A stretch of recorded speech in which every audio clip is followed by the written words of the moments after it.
feels like Monday.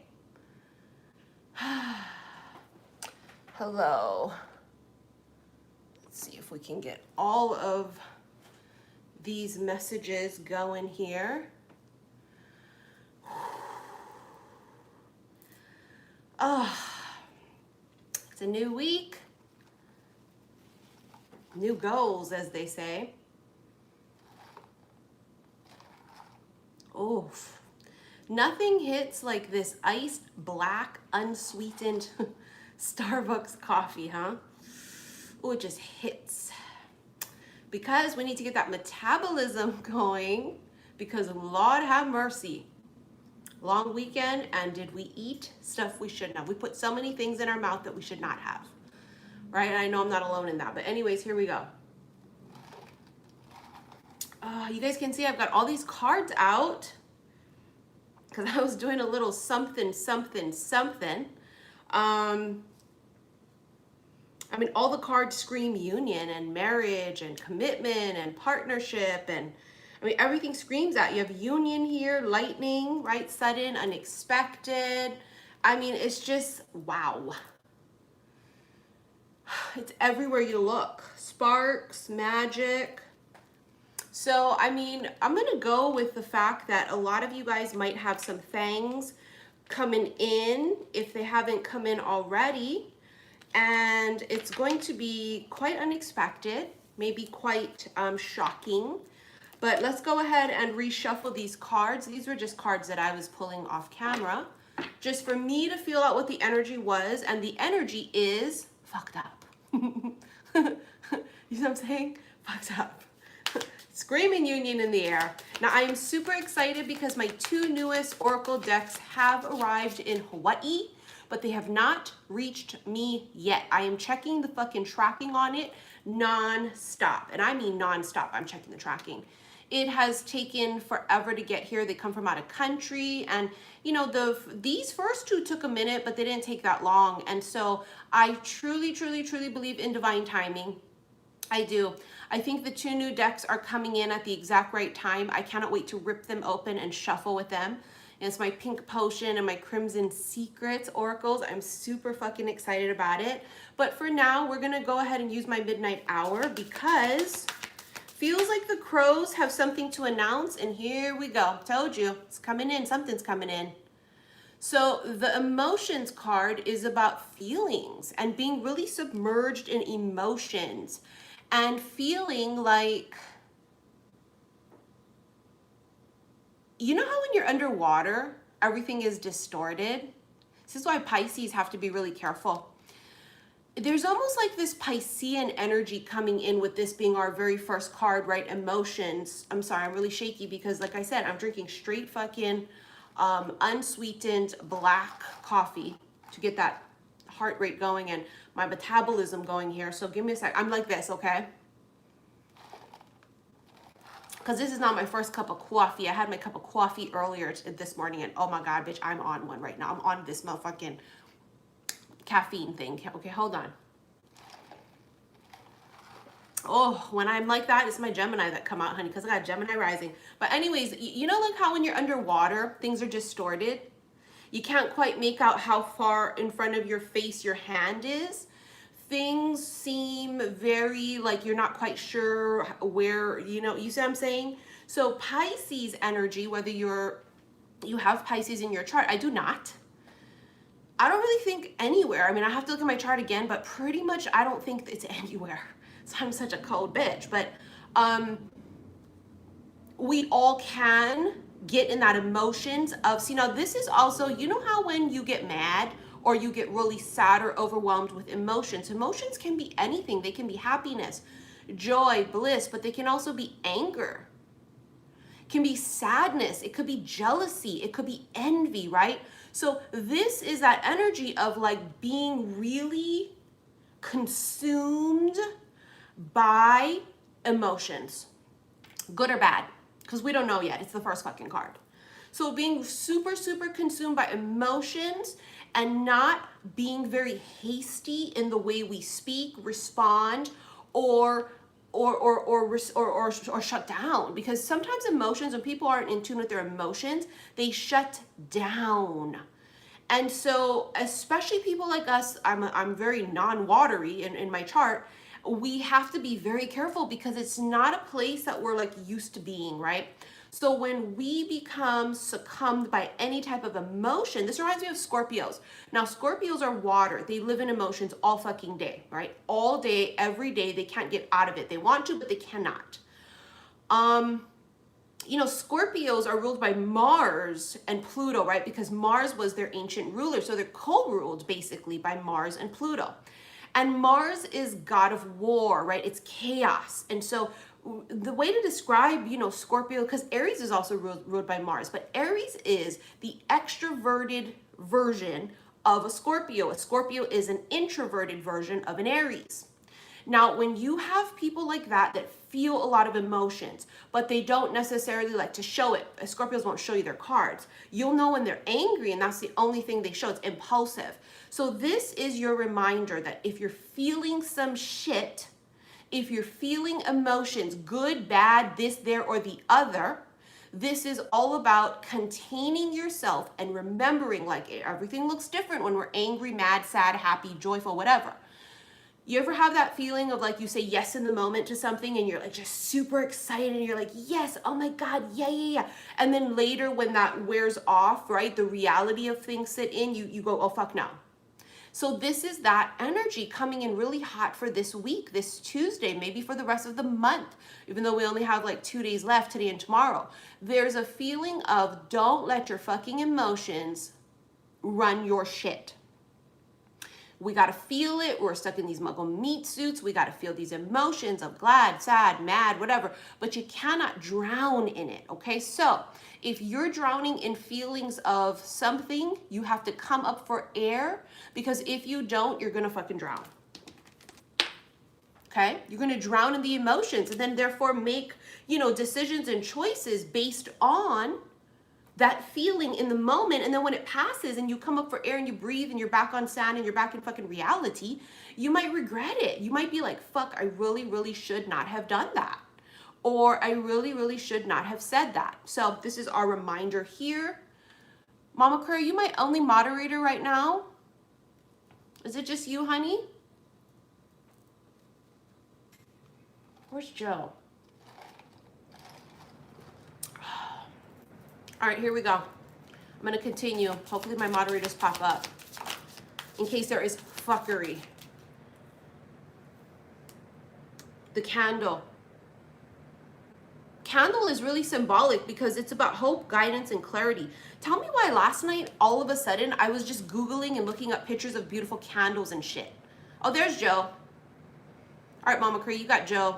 Partners in crime, honey. Somebody just sent me $55 even to my PayPal as a donation. All right, Joe, you go get your flex on at the gym, honey. I'm gonna sit here like this and pretend I'm at the motherfucking gym.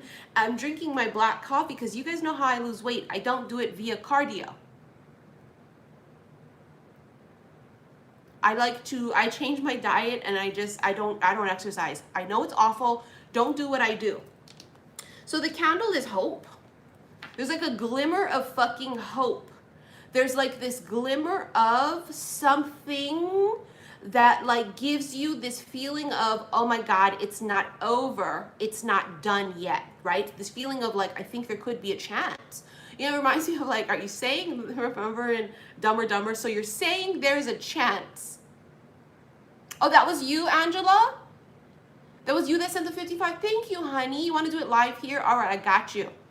All right, so Angela's going to be the first on my list. I do have a few people that donated off camera that I have to record your guys' readings because remember, you can do it off camera as well too. And when I can sneak it in, I'll get it done. I'm going to eventually stop doing these little mini readings for donations over 50 at some point, but when my gut tells me to stop. So right now, it's still open. Okay, so people keep asking, are you still doing it? Oh my God, are you still doing it? I will keep doing it until I feel like I should stop. Because it can be overwhelming, but I love doing them. They're so fun. I know it's super affordable for you guys that can't afford to get a full regular reading from me. So it's kind of a win-win for everyone. And especially when I do it live, you guys are the cross watchers watching these people get read, right? And so it's like you guys relate to it too. So hold on, honey. Mmm.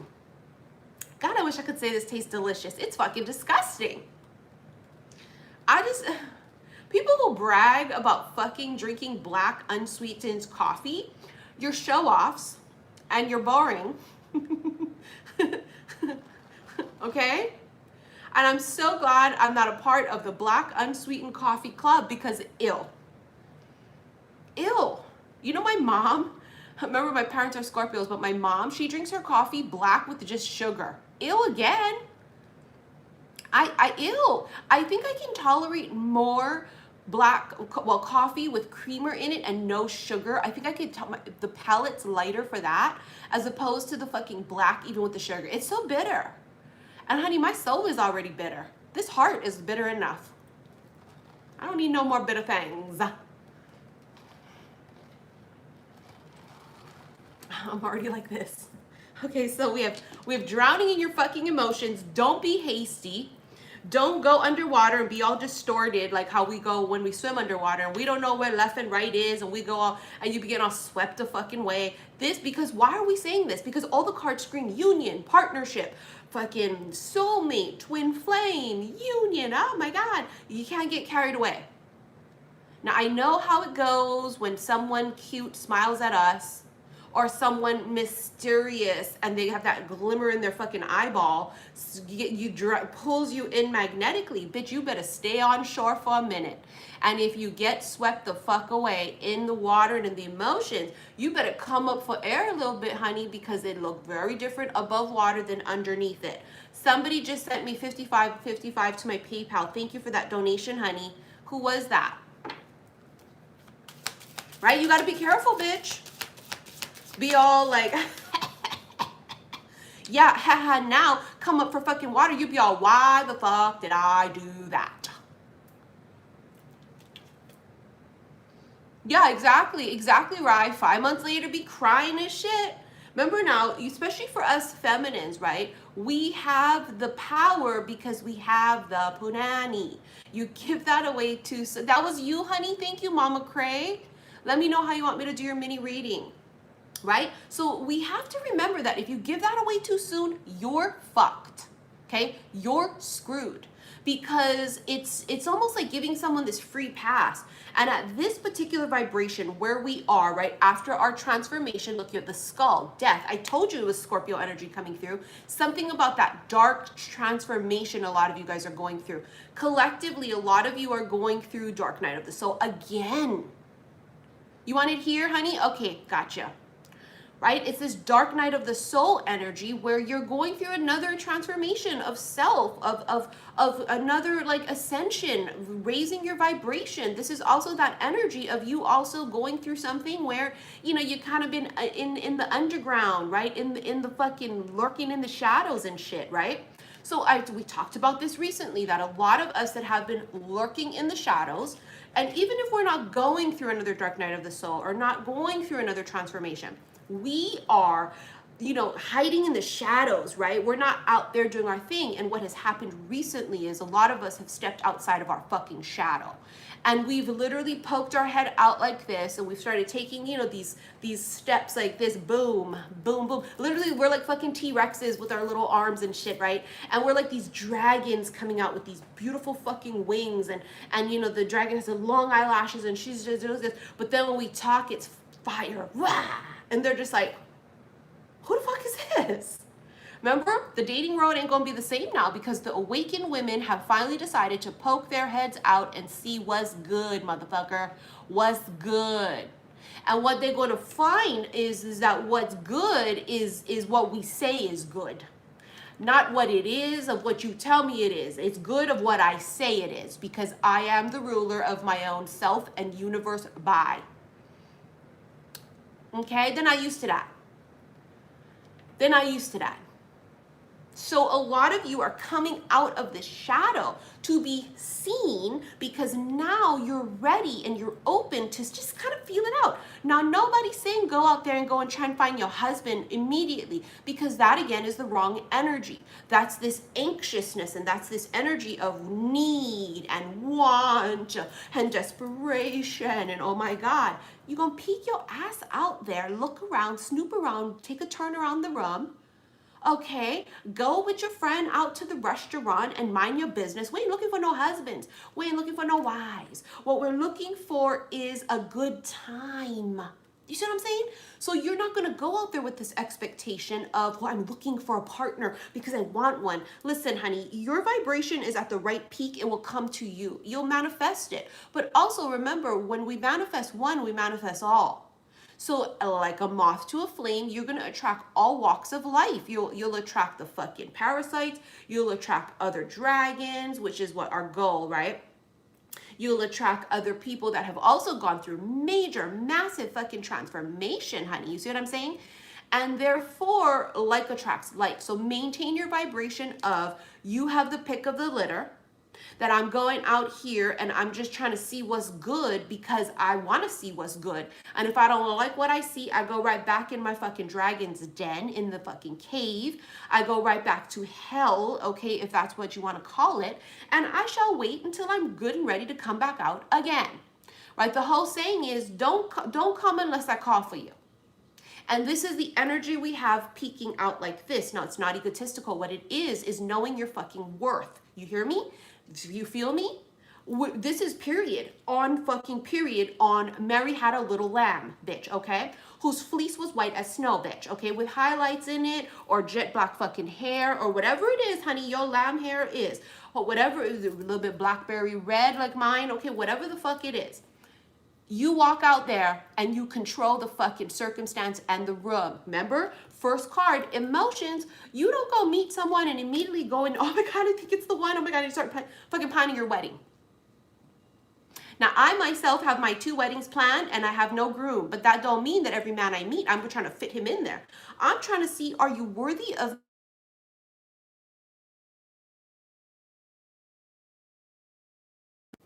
Hold on, please. It's my baby.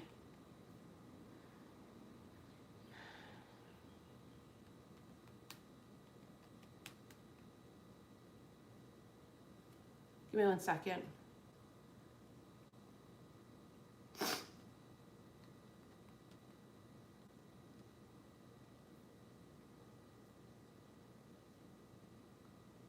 All right, sorry about that. It's my baby.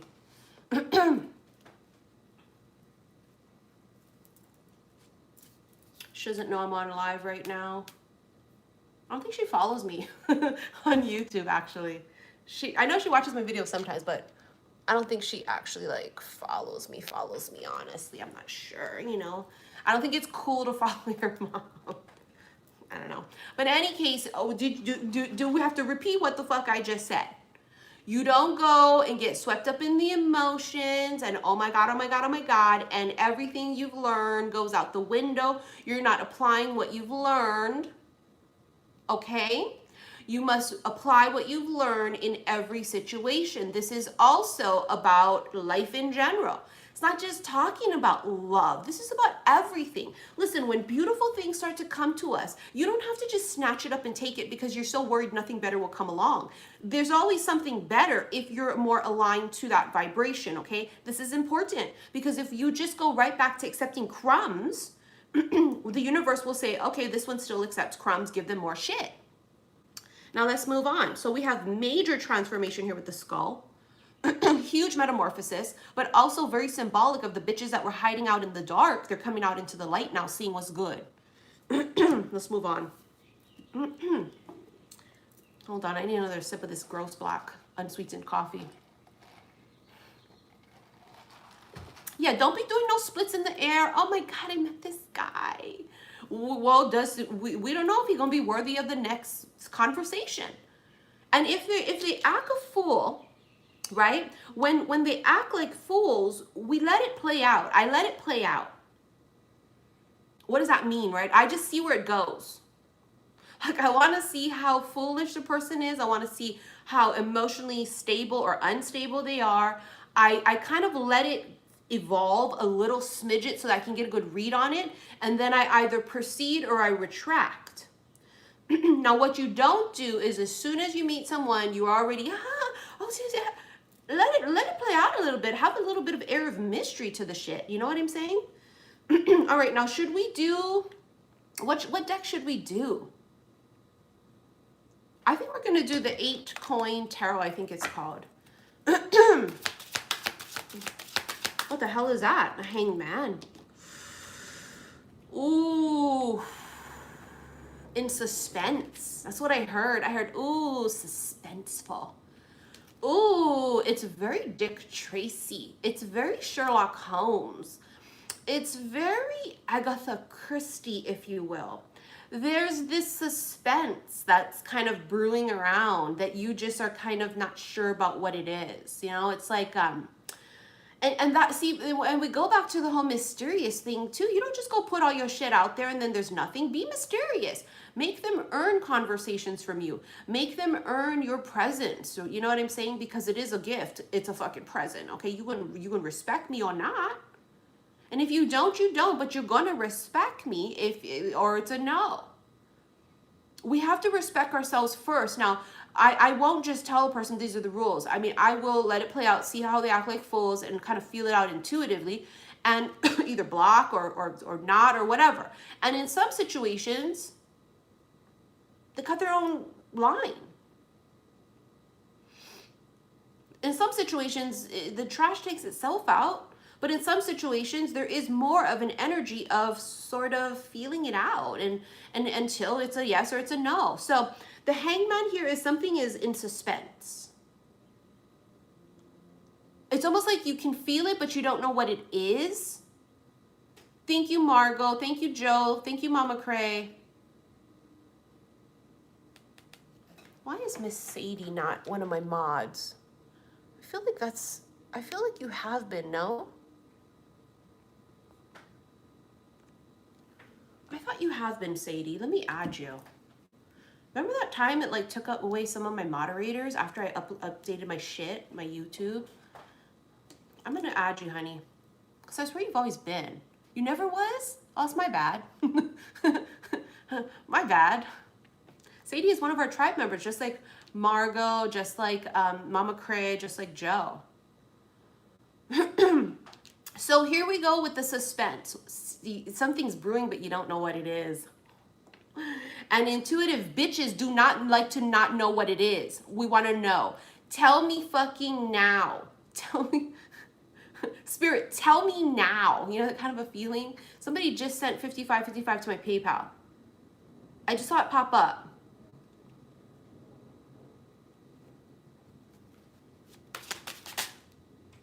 Oh God, look at the Ace of Pentacles. Oh my God. Oh my God. Beware though, look at the fox. You know what the fox is? Trying to be sly. Trying to be, you know, that kind of a feeling? Remember, foxes can be very deceptive. They could be very sly and very cunning. You gotta let the fox fuck up. How do you beat the fox? You let it fuck up. You don't stop it. You avoid it completely, right? So it's a reactive sort of an energy of, oh, this fucker's trying to play, bye, I'm out. Or it's, let me see. Show me what you got. Let me see. Show me what you got. A lot of people talk a big game. They don't have none. You see what I'm saying? Especially the men out there. They talk a real big fucking game. They ain't got none. How you know they ain't got no game? Because the way they're talking. A motherfucker who got game is mysterious. They're sort of quiet, polite, but yet a little bit of a something. They drop a little bit of spiciness a little bit. But literally it's this energy of mystery. Now let me show you what we got. Speaking about show me what you got, we have the Ace of Pentacles, but look at how gorgeous she is. Remember I told you be mysterious? Because she is the fucking prize. Look at her holding her pentacle, looking so gorgeous with her fucking side ponytail like this. You see what I'm saying? She'd be all looking like, oh, sorry about my baby hairs. A lot of baby hairs. But you see some of you bitches be all looking all gorge like that, right? Because you have this mystery. I told you, it's like a fucking psychic or something. You go in there not, oh, hey, so I want to get married and you don't do that. You fucking come in there like, you see my coin? You see what the fuck I'm worth? You see what it takes to be with a bitch like me? And you don't say that either. You don't say it verbally. You say it with your fucking energy and your action. You say it by not tolerating fuckery. You say it by course correcting. If this ain't working out, we course correct. She don't got to say it. It's like this. She ain't talking, honey. It's action. But you see how I'm telling you, this is the energy. Somebody just sent me 55 to my PayPal, another person. If you want it live, let me know here. If not, if you want to keep it personal, you can always email me directly and I'll do it off camera and just email it to you. Because a lot of people have been doing that. They're personal, they don't want it to be live. And so they've been just doing it off camera and emailing me. But thank you for that donation, honey. Please let me know how you want it. Do you know your worth? Because, honey, if you don't know your worth, they don't know your worth. You see what I'm saying? If you don't know your worth, they do not know your worth. You are leading by example. You are saying, there ain't no fuckery here, sir, ma'am. Who the fuck you think you're talking to? But not necessarily must we react. It's all whether we're gonna. The reaction sometimes is no reaction. You see what I'm saying? See how you gotta play chess. This is you playing a hand in life. This is not just in love and romance. This is in life.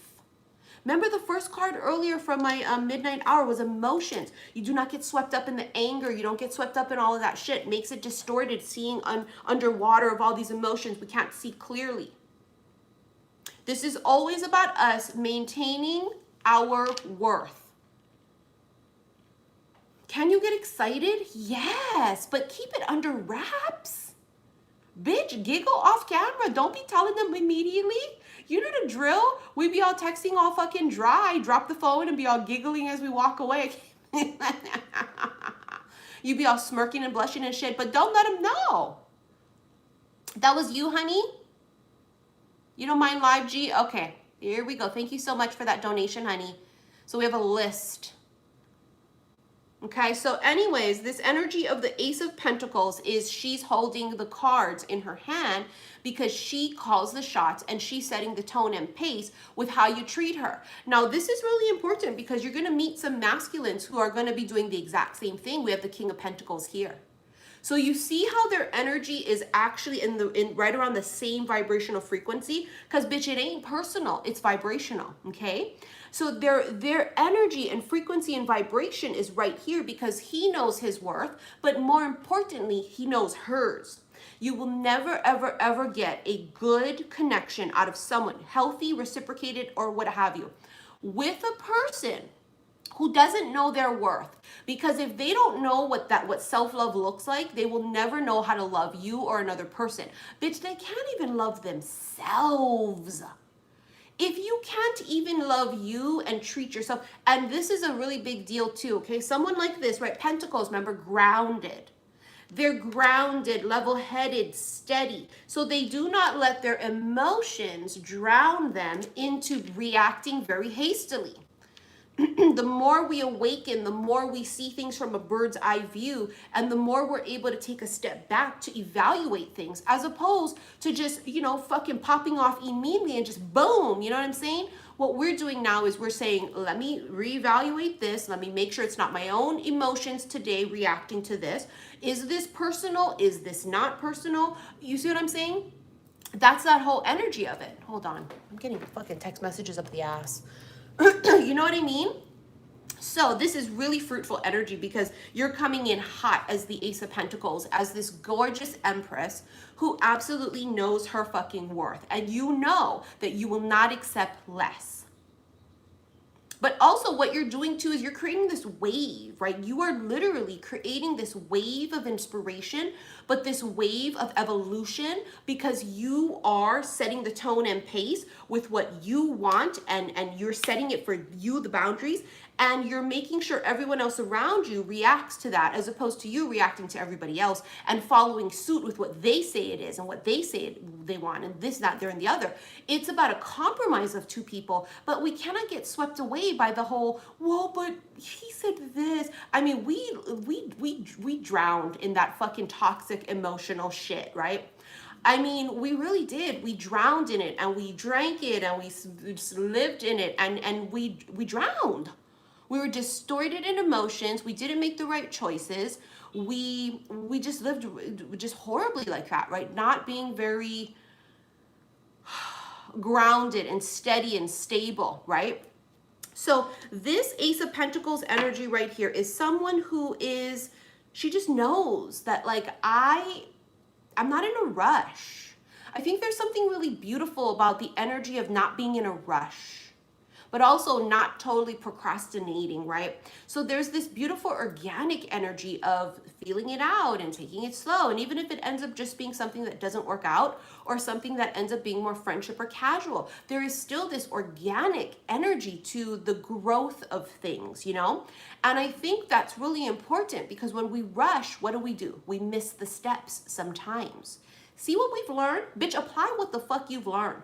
In the past, we've learned when we have rushed, and we have gotten impatient and we just jumped in and we didn't survey the area and we didn't feel it out and we didn't read the room and we didn't read these motherfuckers. What happened? It wasn't pretty and it wasn't good. You know what I'm saying? It wasn't pretty and it wasn't good. Now we've learned a lot, haven't we?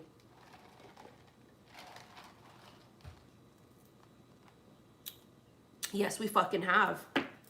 Yes, we fucking have. Give me one more, please. Wow, that split and it's to the devil. Oh, boy. Oh, my fucking God, the tower bottom of the deck.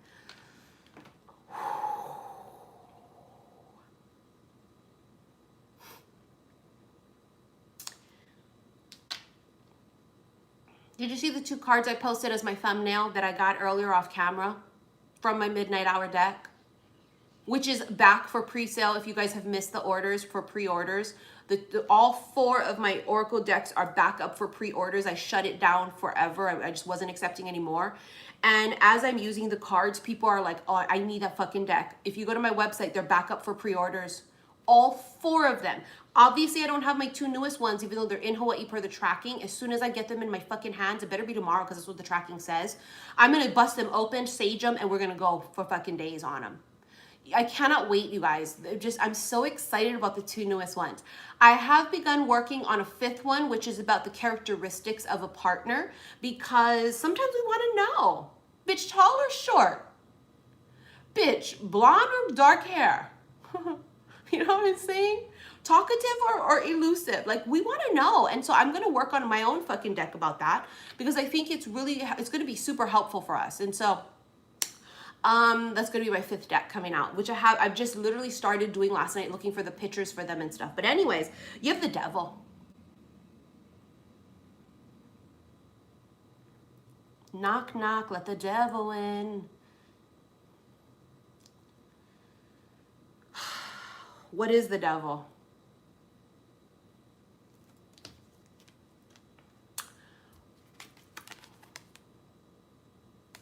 See, this devil card has 2 women that are stuck. This devil card is not a man and a woman, a masculine and a feminine. This is it the 2 sides of you? Is it the angel and devil side of you? Right? That side of us that knows better and that side of us that's very tempted to do things that we shouldn't be fucking doing? I think so. So this is your reminder that sometimes things are really tempting, but they're going to put you down the road of fucking doom. Now, the beautiful thing about the devil energy is that for a lot of us, we're really, really able to navigate through it because we've been to hell several times.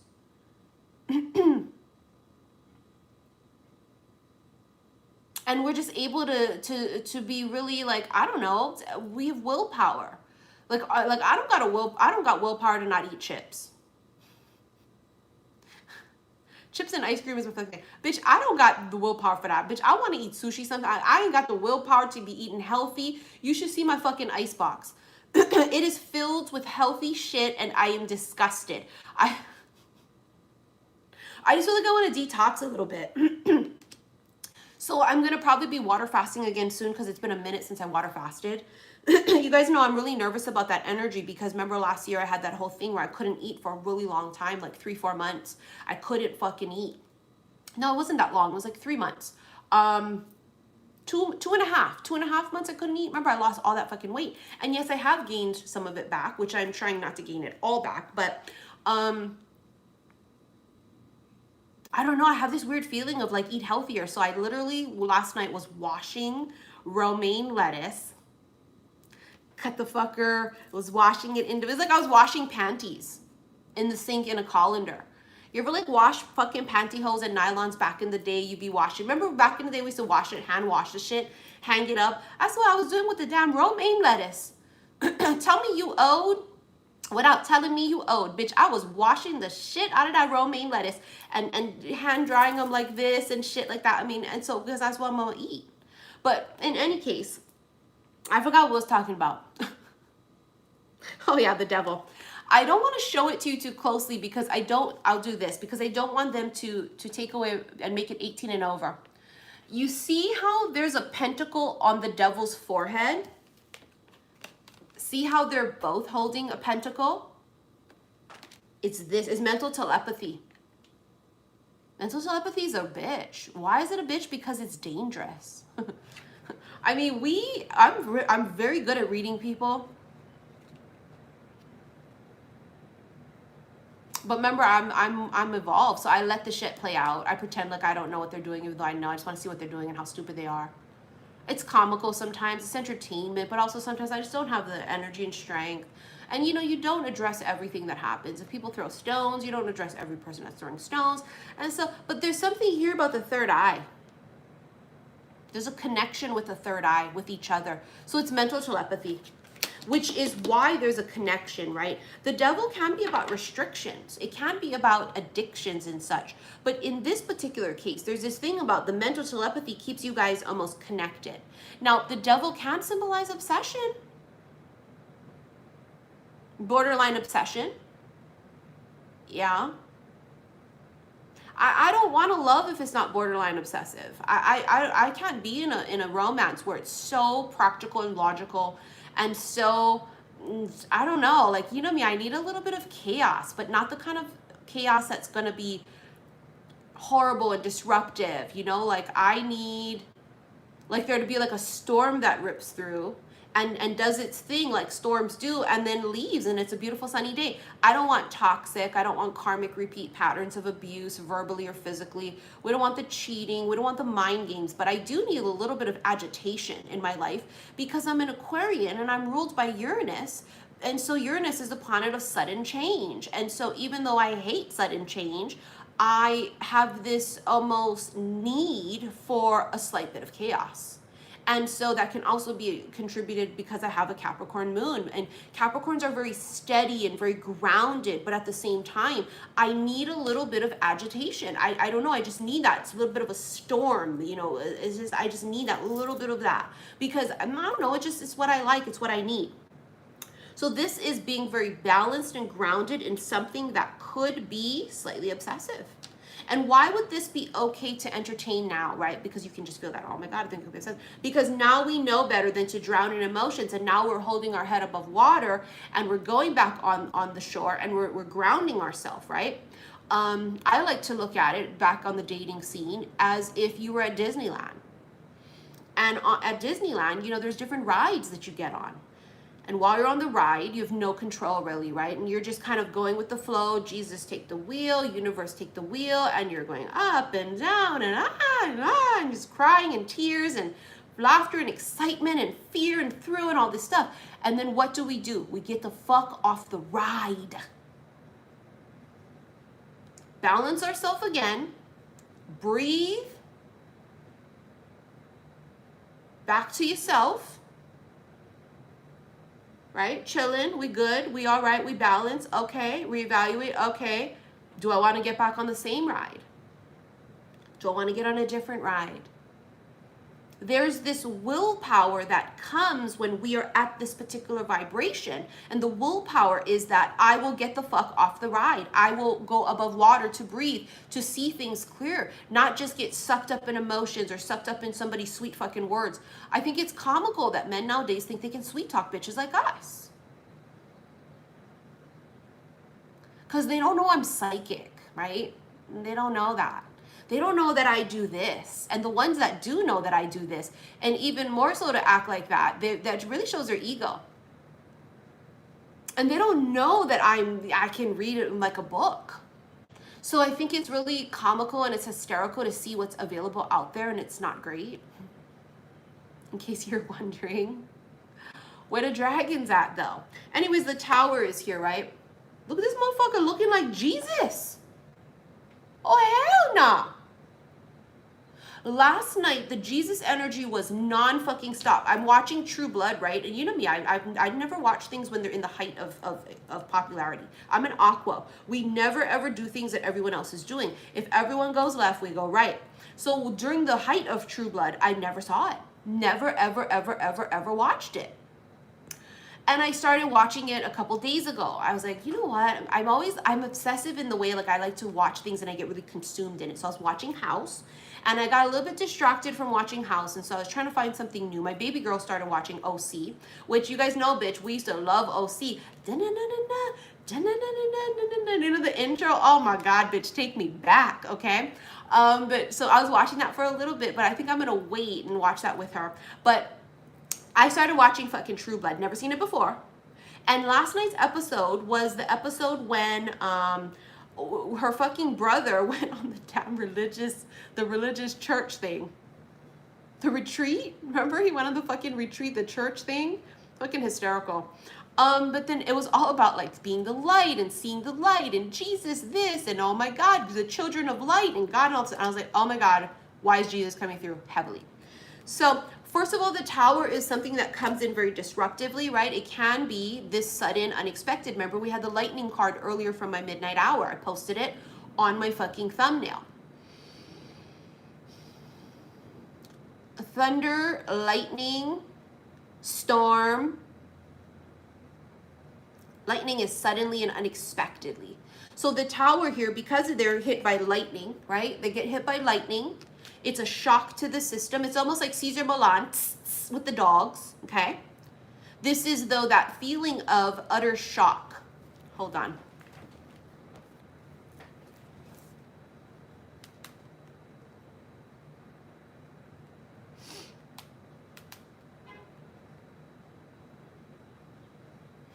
Give me 1 second, please.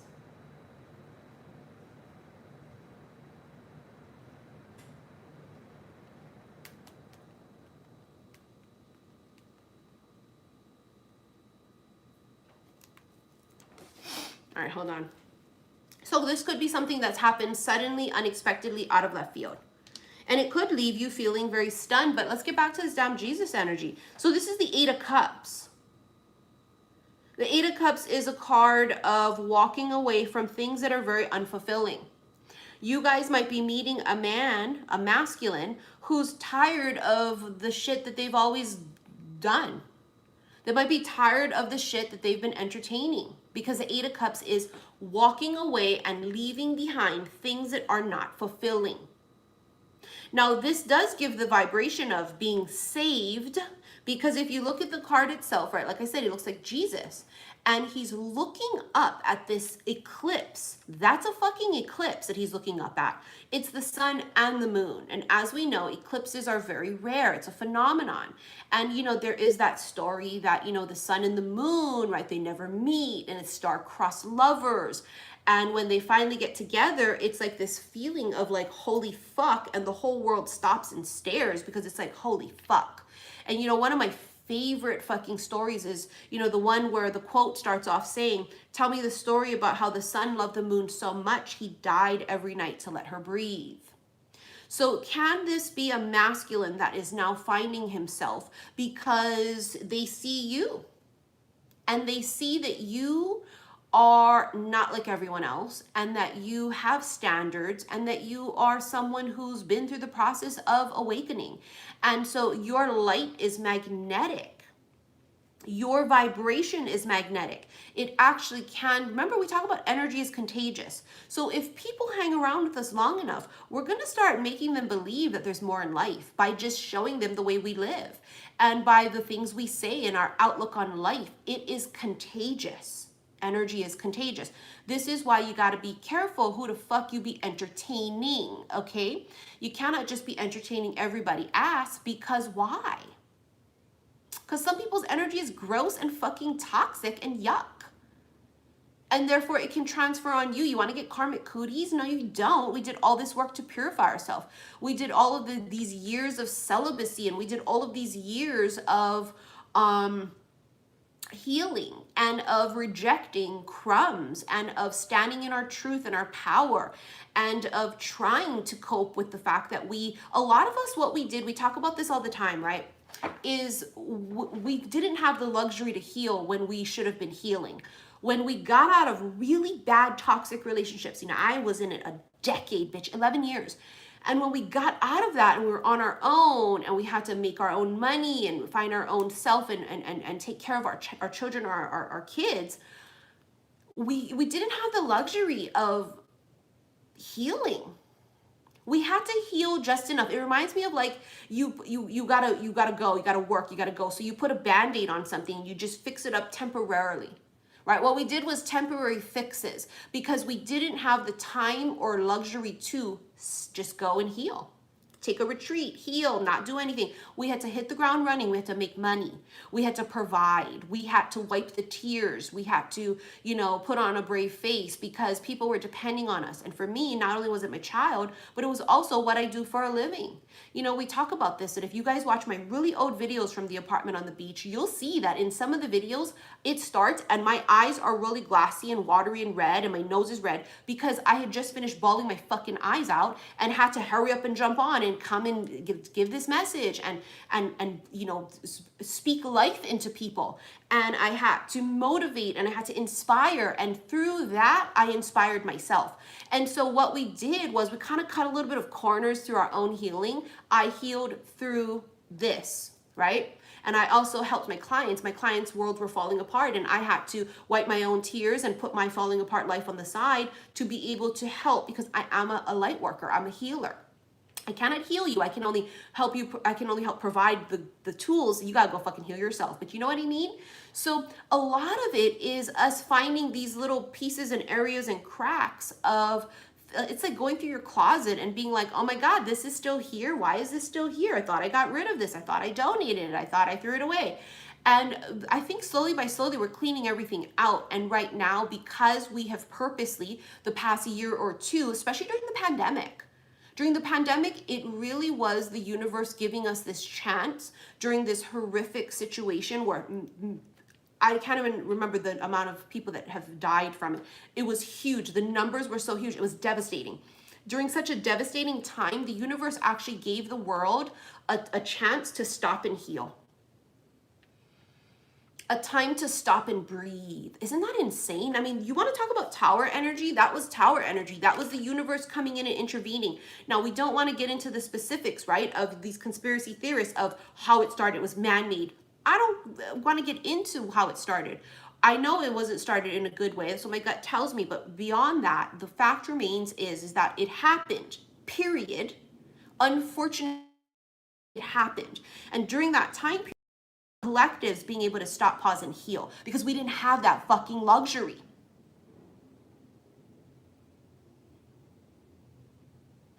And we were able to catch up. And during a very unfortunate circumstance, we were able to catch up. We were able to breathe. We were able to stay home with our children and to just take this little mini vacation, and we saw life differently. And the people that were really taken advantage of, the underdogs, people that are cashiers at grocery stores, the baggers, the people at restaurants and stuff that were still working, doing takeout only, we got to really see life from a different perspective and live from a place of gratefulness. We got to look at our healthcare workers and not take them for granted, because they have family at home and they had no choice but to show up. For us and for everyone else, they showed the fuck up. And so it really was this just time for us to just see things very differently. And I think I did a lot of my catching up with healing in 2020 and beyond. And so now we sit here and we go, okay, there's still a little bit left to do, but you know, we're finally at a place where we feel really good about that. And not all of the masculines are there. So again, speaking about this energy of Jesus, right, being very enlightened by the eclipse, because the eclipse is so rare and it's a phenomenon, it's almost as if they're hypnotized by the eclipse. Do you see that? How they're hypnotized. It like stops them dead in their tracks and they're just like looking at it. And what I do feel, because you can see the rays coming from it, right? And that does feel like moonlight coming from this. So more than anything, even though the sun represents masculine and it represents enlightenment, it was the moon that's going to be doing this for the masculine. The moon is the feminine. The moon is secret hidden emotions. The moon is intuition.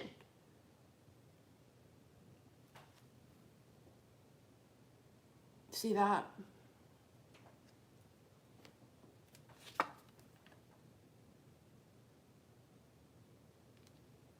Absolutely beautiful. That's how the dragons become dragons. They go through this process of death of ego. They go through this process of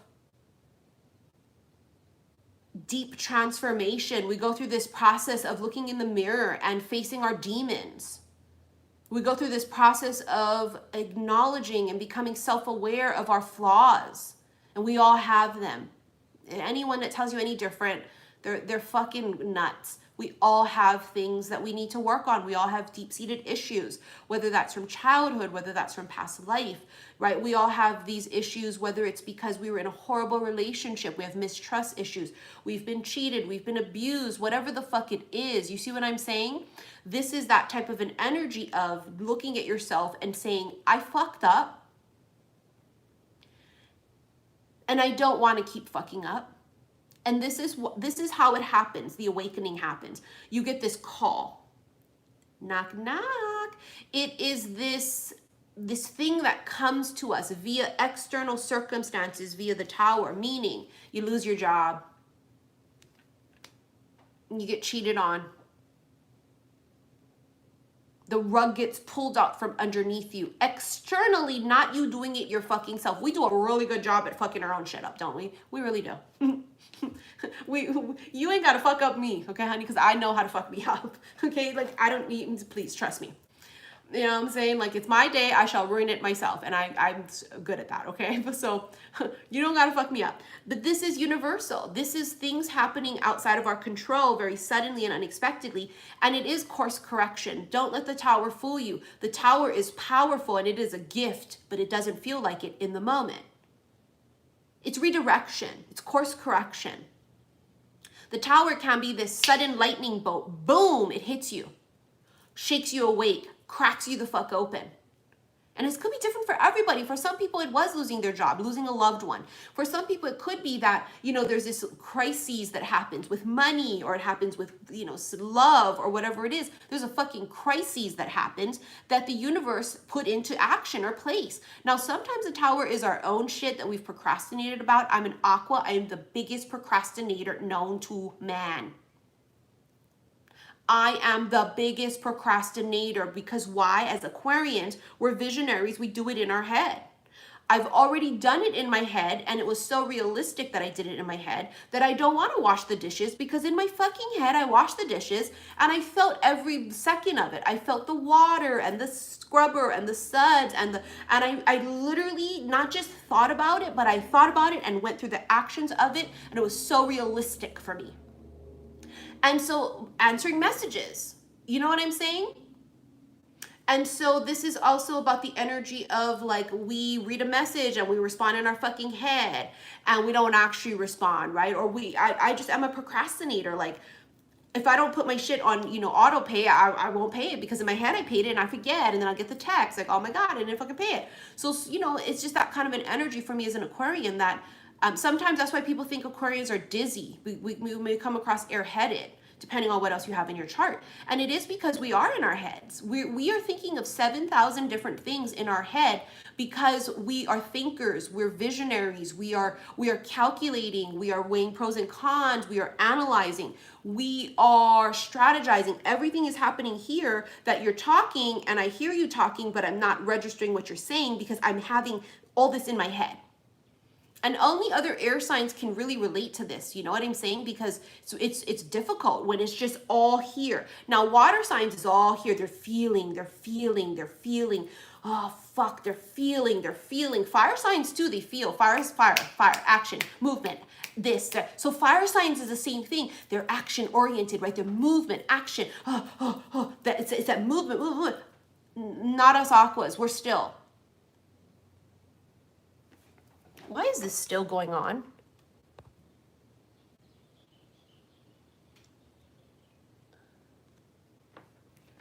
Thank you, Margot. That went on too long. I finally just removed them and hid them from the channel.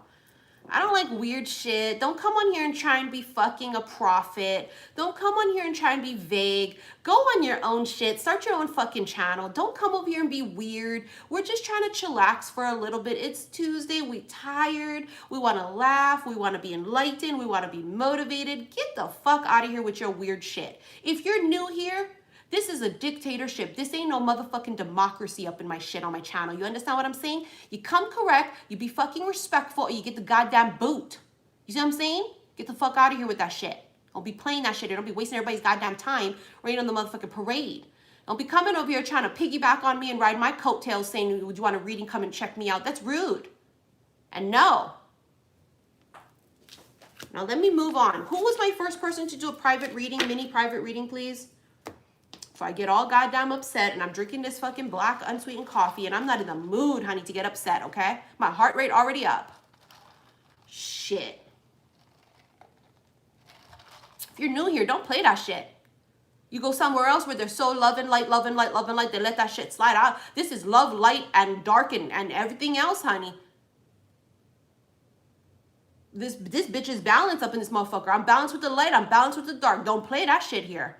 So sick and tired of people being weird. Bitch, I'm weird. And if I say you're weird, you're on another spectrum of weird. It's not a good weird. We like good weird. I like mystery. I like strange, odd. I like, you know, those kind of things I love, honey. Ooh, yes, yes. But when you be fucking, come on. You know what this shit, like, come on. All right, now where's my list, please? Angela was first. Thank you, honey. Angela, are you here? If not, don't worry about it. Don't be all rushed and panicked, okay? If we do your guys' readings and you're busy at work or you're driving and can't really enjoy it, don't fucking panic. We'll get to you guys when we can. If you guys are having issues with the connection, right? It's all about in the flow, because then if Angela's not ready to go and she's not yet, we move on to Mama Cray. We just go down the list and we rotate our way back. So I don't want people to panic because they'll be like, oh, I wanted to do it, but I'm driving. Then bitch, just drive. Don't be fucking typing messages and shit. All right, hold on. This black coffee really does kill that fucking appetite. But it also kills the enjoyment of drinking a good, delicious cup of fucking coffee with the creamer and sugar. I like plant-based creamer, but a little bit of fucking and a little bit of and a little bit of It does kill the enjoyment of it. May I just say, I hate to be realistic. I will not lie. Unless Starbucks pays me. Unless Starbucks gonna break something off for this bitch for sponsorship, I shall reword it. I shall reword it. If Starbucks, and I have a lot of people from corporate and working a little bit below the corporate ladder of the Starbucks, of the employees and such, I know you guys be creeping on my shit. I'm telling you. I'm throwing it out there. Now, if you want to sponsor me, I shall say different things about this unsweetened black coffee from Starbucks. I shall reword it differently for that coin, okay? But I'm still not going to lie. I shall say things like, ooh, ice cold and refreshing. That's not a lie. It is ice cold and refreshing.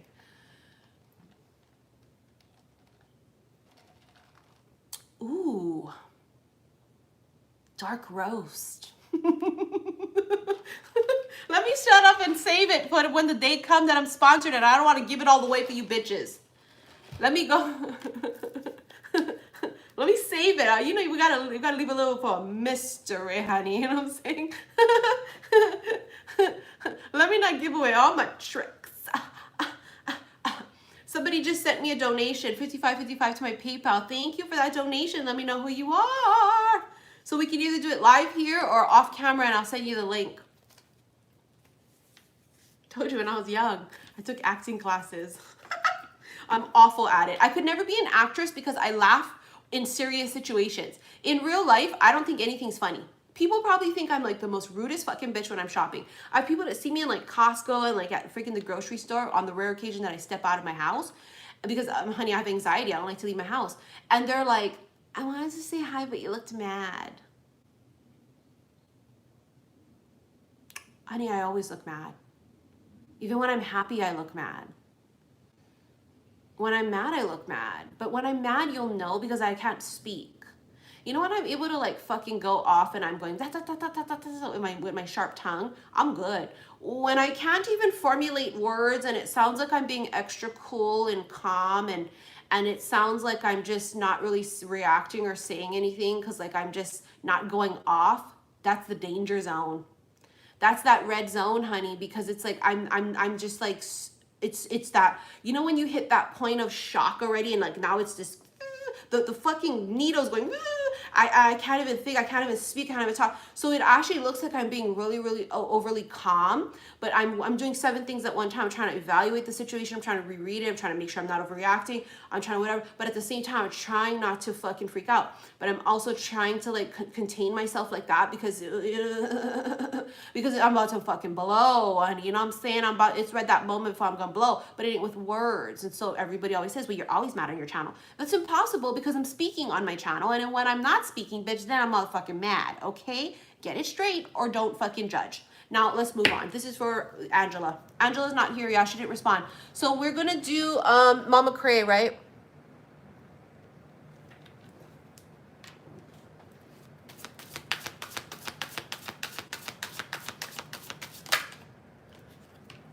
Angela's here. I didn't see her comment. Fucking YouTube's acting up again. Angela, are you still here, honey?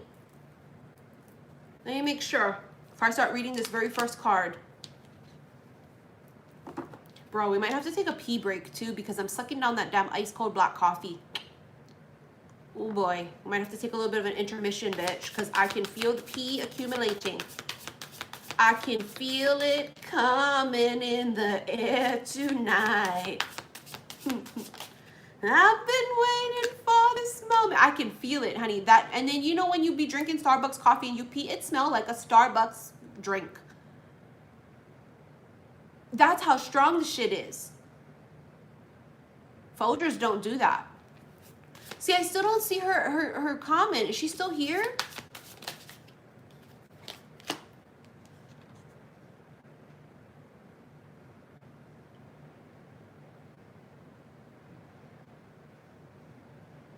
I don't see it. I see everybody else's comments.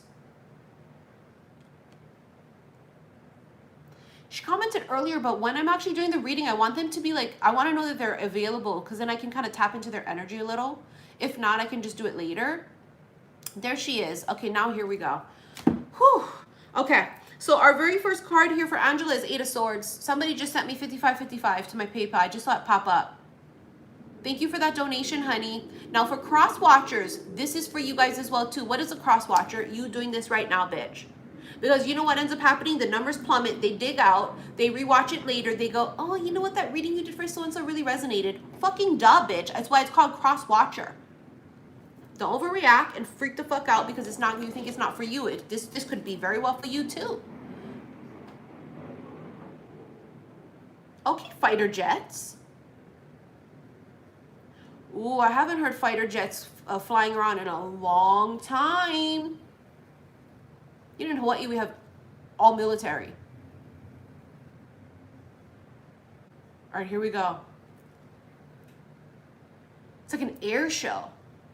You know how an air show you look up? There's something about that energy, Angela, about looking up. Look up. Look up. See what she's doing? She's not looking up. She's blindfolded. She's overthinking. So what the overthinking means that you can't see it. You know what I'm saying? This is that energy of, if I overthink it, I'll miss it. If I overthink it, I'll miss it. If I'm all in my head, I'll miss it. If I'm blinded by other things and distracted, I'll miss it. This is spirit reminding you to just relax, clear your mind, and you have it here even in the card. See that? How she's just chilling. She's also healing something. There's this heart here that she is healing. So this Four of Swords, as we know, Four of Swords in general is about retreat. It's healing. It's about, you know, surrender. And this bitch right here in this little cocoon, she's healing her heart. She's in her little safe place.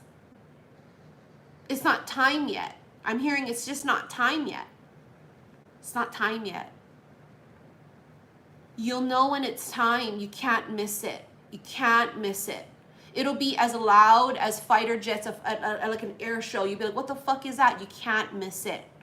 But they say look up, because if you look down, you'll miss it. This doesn't mean, for literally we do this all day, right? What it means is symbolically look up, the bright side of things.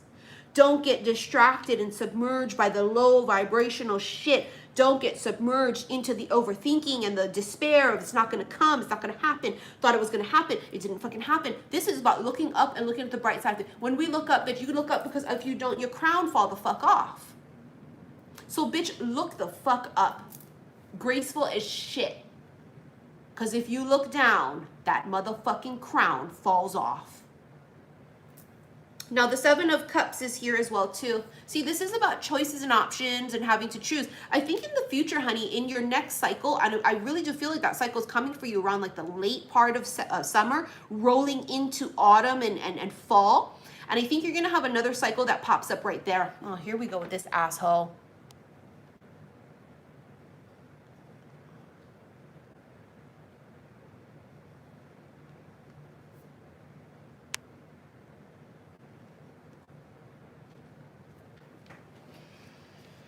So the Seven of Cups energy right here is that energy of, hold on. It's the energy of choice. It's the energy of abundance of options. And I think in your next new cycle, you'll have an abundance of options. Even if you don't see it yet, even if it's not being shown to you now, there's this abundance of options coming for a lot of you. Collectively, I feel like for you guys in September, there's something about September, you know, that late summer. That September is already fall, right? Because August is late summer. We're heading into September. I feel like that September time period for a lot of you guys is just going to be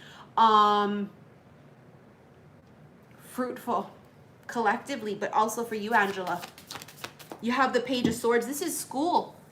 Look at her. She's studying something. She's learning about something new. This could be about you reading a lot more, but also being enlightened. This is knowledge, right? The thing about this is that this is why back in the day, right, in like old times, when bitches read, they were like, why the fuck are you reading for?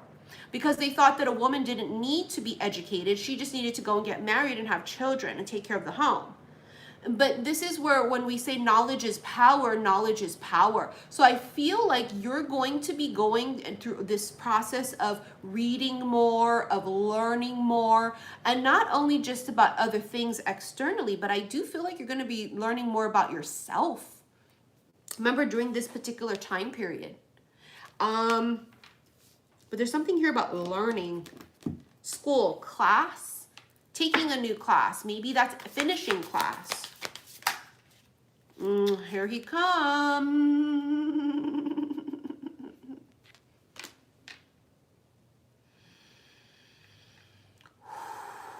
Who I affectionately call Kang Dang-a-lang, right? Who we affectionately call Big Dick Energy. See, that energy right there with the Tarot Destroyer, that's a little dick energy.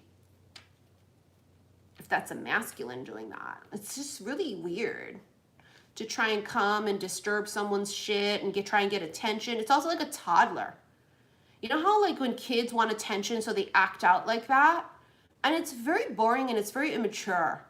And it's that kind of an energy. Also, that's also the self-esteem is like this as well too, right? Self-esteem like this, we let people do what they want to do. We don't judge them. We're not going to go on someone else's channel and say what you're doing is stupid and terrible and horrible and blah, blah, blah, blah, blah. It's like that. It's like this. See, it's like that. It's like little dick energy. And this is the complete opposite, actually. This is what we call big dick energy. A big dick energy. This is that energy of a masculine who, for you, Angela, is going to be coming in, and I think he makes the first move. Hold on, let me see what the fuck. I think he makes the first move. He approaches you. Catches you off guard. You might be somewhere not even paying attention, grocery shopping. You might be, I don't know, at work. I think he approaches you. Sees you first. See how he's detached from his ego? You see the lion behind him? So that tells me that he's detached from his pride and ego, because that lion energy can be the beautiful part of it, right? Can be, you know, being really heart-centered and being really brave and courageous, but also it's pride and fucking ego. And what we need as a higher conscious masculine, right, is really about a masculine that's done the work and he's able to separate himself from his pride and his ego. He's got to check that motherfucker at the door, because that shit ain't gonna get him very far when they approach. Because then they think they God's gift, then they think they're smooth talking, and then they just start be acting like fools, okay? But I feel that this masculine for you, Angela, towards the later part of this year, could be a little earlier, maybe late summer, but I don't know. I'm feeling late summer, early fall. There's someone here coming in and they approach you. They make a move. Oh, look at you. Look at you fucking thriving. Look at you finding the magic within yourself. You realize I am magic. I co-create. I have all of this within me. I don't seek it anywhere else. I have it. I have the power. I have the magic. This is really just a beautiful fucking reminder, you guys, that all of you collectively as feminines, when we say that we are awakened in this higher consciousness, it means that what we must realize is what we seek, we must be. I want magic, I gotta be magic.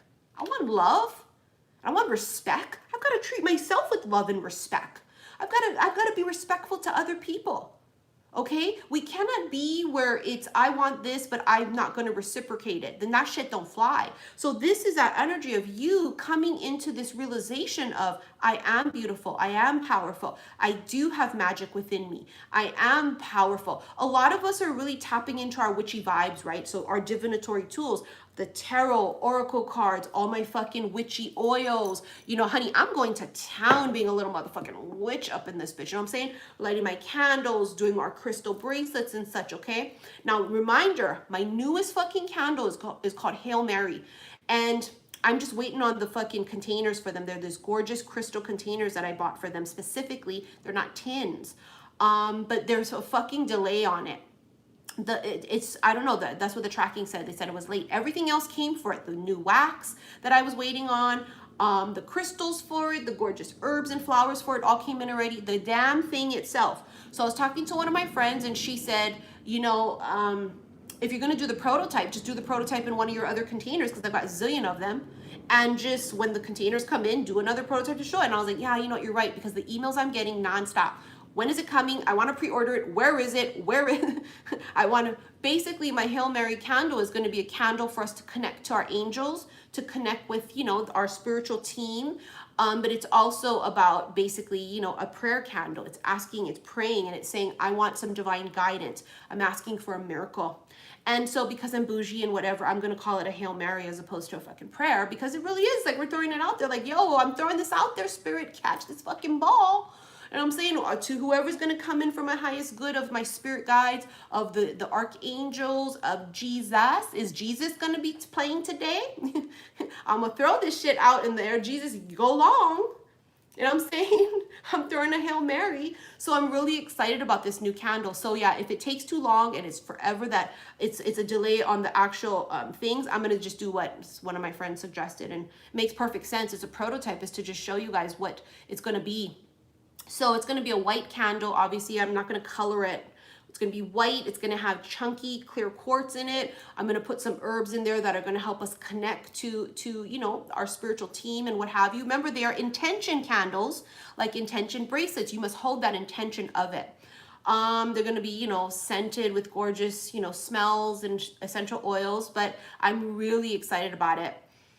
I bought these gorgeous crosses for them specifically. I don't know if you guys saw it on my stories. I specifically wanted to find these very different and unique, gorgeous ornament crosses. And it came in this bag full of all these different varieties of them. And it's going to contain one of those that you guys can take out and put on your altars.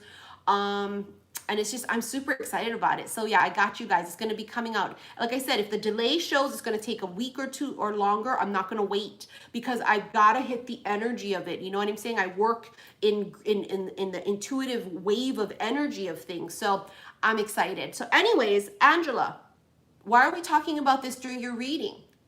Because there's something about that, a Hail Mary. You're creating a miracle. You're manifesting a miracle. See that? Look at her. It's coming from her. She's creating it. You co-create. You are manifesting a fucking miracle. The miracle is within you. You are the miracle. Ooh. You heard that, Angela? You're the miracle. You're the gift. When you realize that and you function and operate from that frequency without having to, you know, remind yourself constantly, when you operate in that frequency, things will change tremendously. Honey, you are the fucking miracle. All right, who's next, please? Thank you for that donation, honey. I appreciate you. Oh, that gave me chills. Maybe you're really connected to Mary too. Could be really connected to Mary, Mother Mary, maybe Mary Magdalene. Very, very, very beautiful energy. Mama Cray's next. Mama Cray, is she still here? Yes, she is. I just saw her. She said, I'm next. Okay, here we go, honey. Mama Cray. You guys, I am just freaking out. I want my 2 newest Oracle decks. Where are they? Oh, it's in Hawaii. I can feel them. The tracking does show that too. Where is it? Do you know that FedEx was fucking off yesterday and they don't deliver on Sundays too? That's why it's taking so long. Because apparently they were, I guess they always don't work on Sundays, I guess. And then I didn't know they have a fucking holiday. Bitch, I thought delivery services work 24/7 like hotels and airport. I had no fucking idea that they had holidays. I did not. So good to know that FedEx don't fucking do Sundays and they certainly don't do certain holidays. I don't know about UPS, but that was FedEx. Because I was like, what the fuck? Why is it not coming Sunday, Monday? Because it arrived in Hawaii on Saturday. It's just been sitting in some goddamn warehouse. And it's a bulk order, obviously, because you guys ordered a lot. You pre-ordered them, so it's a lot coming in. It's not a little box, it's huge. But again, for those of you that missed the pre-orders for all 4 of my oracles, go hop on it. Because as soon as those pre-orders sell out, honey, I'm shutting it down. We're not doing it anymore, and they will be out of fucking print. So, you know, and once I get married, honey, I don't know if I'm going to be doing, I'm still going to do it, but I may not have time to fucking create more oracles or do anything. So get it while you can. Mama Cray, this is for you, honey, if you believe. That gave me the chills.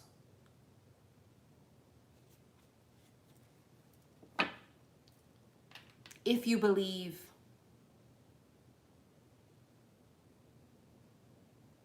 It's a card of hope. And that's us, isn't it? The star, Aquarius. Look at the star. It's really like it's a Merkaba. If you believe.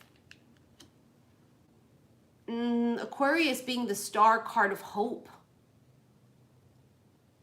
Right when I said that, you were looking and reading the sign at FedEx. I know, we're all in sync. Isn't that funny? I know, I learned something fucking new. I didn't know they close on Sundays. I didn't know they don't deliver on Memorial Day. So hopefully nobody sent nobody something with freaking food, perishables. Because by that time period, honey, it will melt with the dry ice. Synchronicities, absolutely. That means you're supposed to be here right now listening to these messages. Abso-fucking-lutely. So, Mama Craig, do you believe? Do you believe in magic? Do you believe in luck? Do you believe in magic? It's this feeling of, it's up to you. Do you believe? It's so matter of fact and logical, isn't it? Do you believe? If you believe, then yes. And if no, then no. You have the power. You have the magic. Do you believe? Do you believe in miracles? Do you believe in that? Do you believe in the energy of when pigs fly? Trust. Trust I got you. Trust I got your back. Spirit got you. You see that? That's all energy. That's some type of it's like angelic. It's an angelic energy. It's like,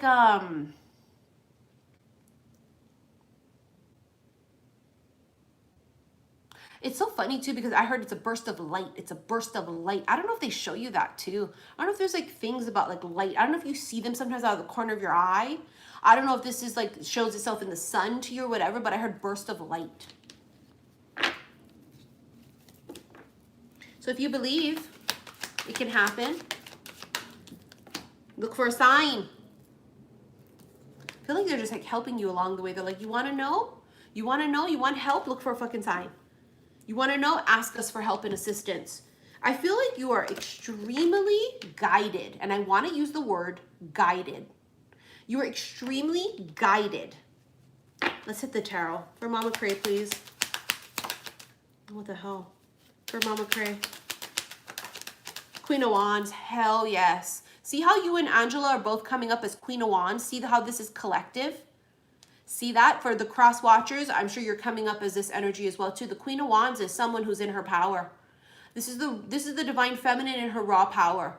This is that energy of I am making moves. This is this energy of I am manifesting and I'm taking action. But you see, she's not frantic about it. She's sitting very quietly, just like the other Queen of Wands was in the Light Seers deck. She's sitting there very quietly, very calm on her throne.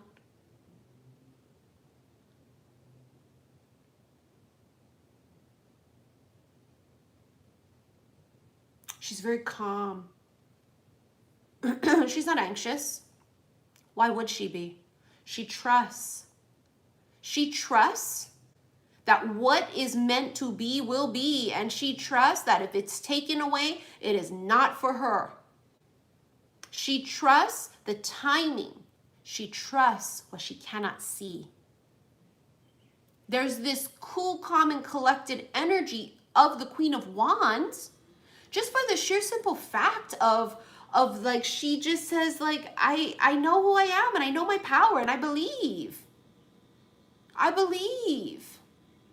What does that say? I was frantic until I finally made my decision. I saw the rabbit and felt hope. That gives me the chills. That's her sitting in her power. Action, movement, right? Taking the lead. Not sitting stagnant, not letting everything happen around her and feeling like she has no fucking choice. This is you saying, I have a choice and I am going to decide for myself what it is I want and what I don't want. It's really beautiful. Look at Nessie right here in the card with you. Look at that. No, that's not an accident, bitch. Look for the signs. Look at that. Look for the signs. You have a fucking black cat. Look for the signs.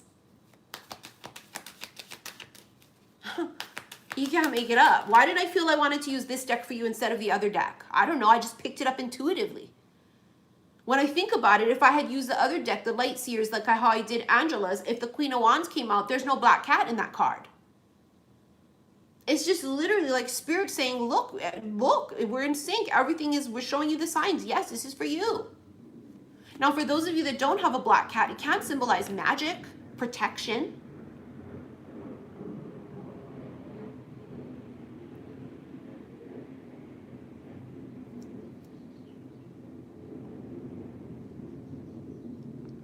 Oh my God, it's been a long time now since we've had air distraction loudness.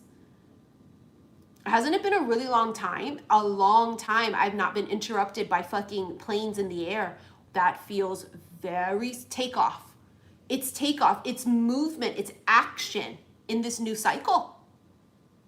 It's fucking incredible. It's been a really long time since I had to sit and wait like this for the fucking planes to pass. Those are like little jets. Those are not 747s. Those are like the fighter planes. Because they're loud as fuck. Sometimes they're so loud and low, the whole house shakes. That's definitely not a medevac. A long time. It's takeoff. It's a liftoff. It's, you know what I'm saying? Imagine you're sitting in the plane waiting. Oh, it's so infuriating. Have you ever been in a plane and you guys can't take off? Oh, we're being held up and they're holding us at the gate because blah, blah, blah. But oh my God, it's so infuriating and it's anxious because you know you're going to go. You know there's movement. Mama Cray, this is so symbolic for you as well as the collectives watching your reading. This is that energy of I'm sitting here and nothing's happening, but I'm on the plane and I know that it is going to take off, but when? So we've all just been sitting in the planes waiting for takeoff and not knowing when we're going to be clear for takeoff.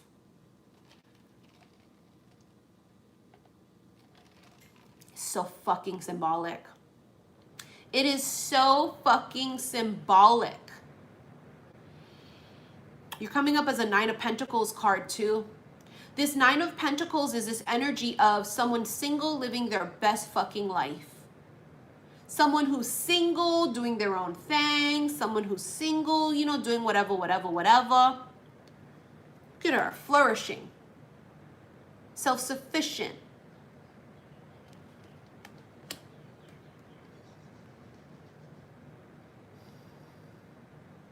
Independent, planting her seeds, feeling the sun, feeling the moon, watering her own garden, right? That's what this bitch is doing. This is someone here who's doing it herself, taking care of herself, watering her own garden, minding her own fucking business. And looky who we have here watching her do that. Uh-oh, Mama Cray, there's a King of Cups creeping around. Now, I don't know if you've met him yet. My gut tells me no. My gut tells me no. And if you have met him, it was a long time ago. Or it would be someone who feels very different because they would have gone through some huge, massive fucking transformation. Somebody just sent me $51.11 to my PayPal. I just saw it pop up, the donation. Thank you, honey. Let me know if you want me to do it live here or off camera.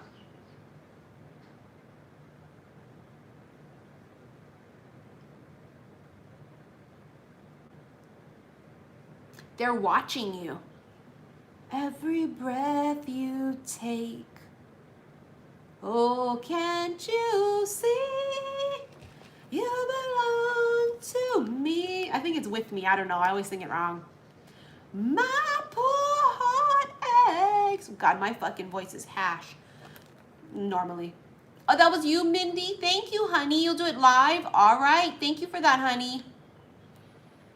Mama Cray, look at him. Ooh, la la. Ooh, la la la. Ooh, oof, la la.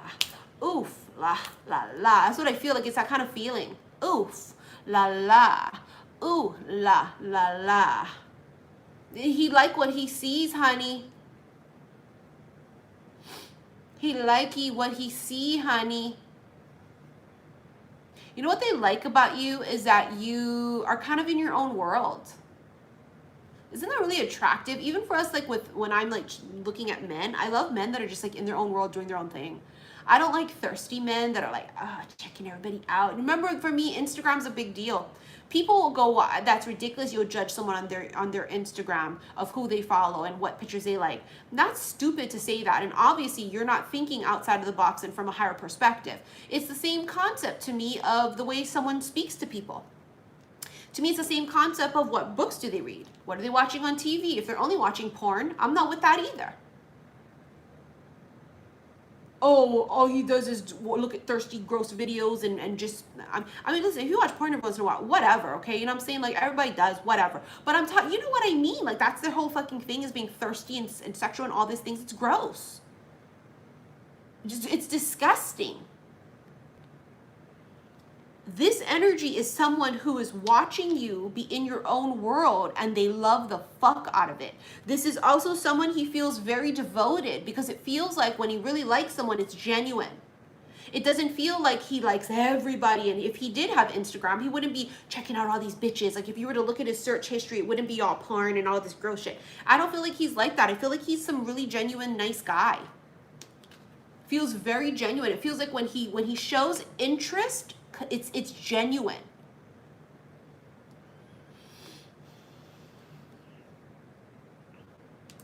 Feels older. Now, I don't know if that's in years, okay, older than you in years, or if you're talking this is older because he feels emotionally mature, but I get that energy and vibration of him that he feels older.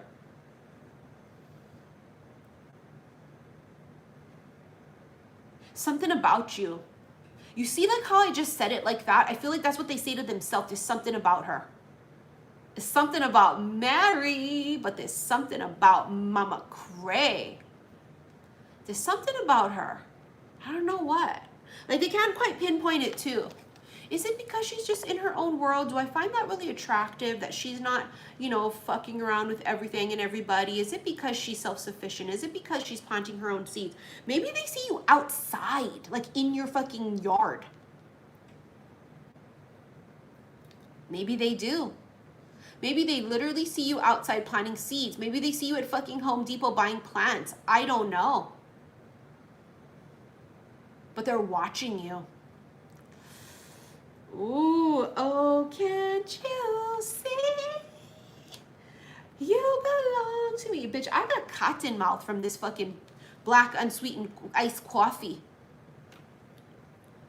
It's like I smoked weed. Like, my mouth is so fucking dry. I hate that cotton mouth. You guys remember, it's the funniest shit I've seen in forever.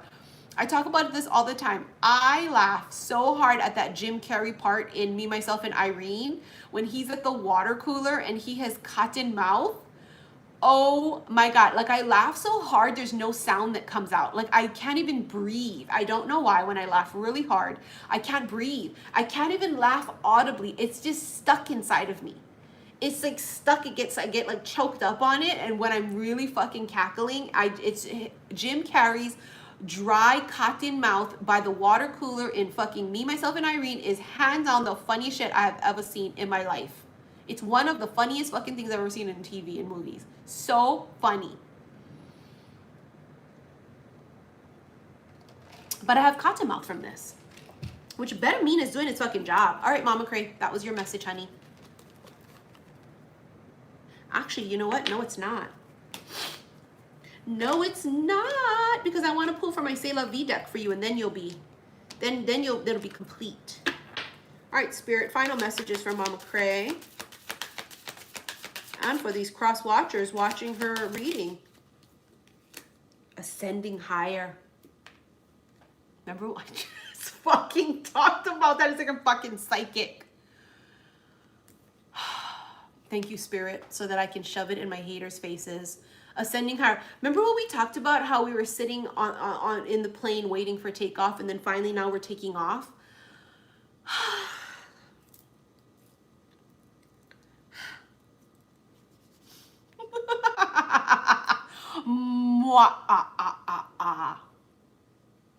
Like I fucking said, it's takeoff. You're clear for takeoff. Like I fucking said. Where is my raise, universe? Where is my God? And people still think that I am making it up and I'm full of shit. It's the timing of it, of course, with your reading and such too, right? If everything has to flow, sometimes I can't read people in that moment. But I'm telling you, honey, that was so fucking spot on. It's exactly what it was. It was sitting over there on the plane like this, waiting for takeoff, waiting for takeoff, waiting for takeoff, and we have taken off. And you know, takeoff is a bit uncomfortable. It's because I don't like to fly, even though I am a frequent flyer. I hate it still. I hate takeoff and landing, and obviously turbulence, but I hate takeoff because it's like against the force is like, you know what I mean? If you have your bag underneath the seat in front of you, you got to hold it with your foot, you know, everything. And it's just, it's very scary. I hate takeoff. I also hate landing too, but I get that feeling. You're ascending higher. All right, thank you. Who's next, please? Holy fuck, it just registered in me, the travel cards on the bottom of the deck, like in taking off in a plane, which again is very much so about traveling because it's movement. Bitch, I can't. Who's next? Oh, it was G. Is G still here? Ain't nothing but a G thing, baby.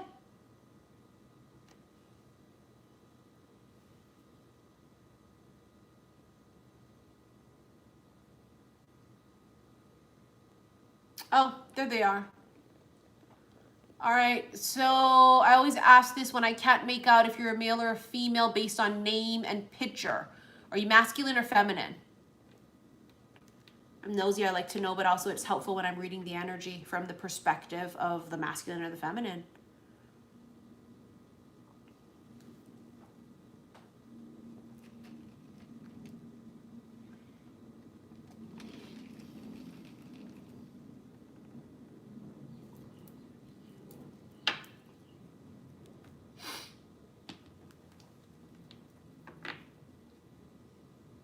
Female, feminine? Okay. Well, female could be masculine. So female, male is not really what it is, right? Because a male could be have feminine energy. So you're feminine energy, right? Okay.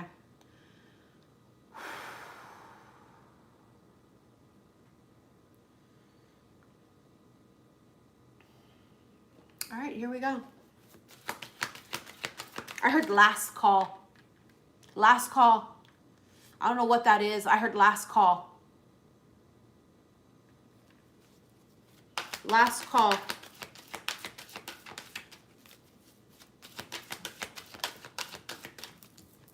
Trust. Trust the timing. Trust the yes. Trust the no. I feel like Spirit's going to ask you something one more time. It's the last call. You know what I mean?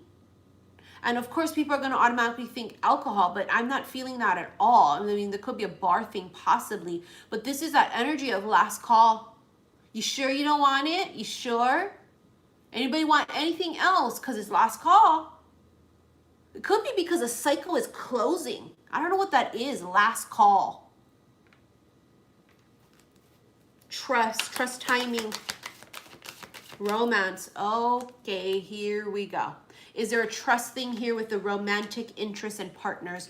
Was that possibly in the past a trust issue?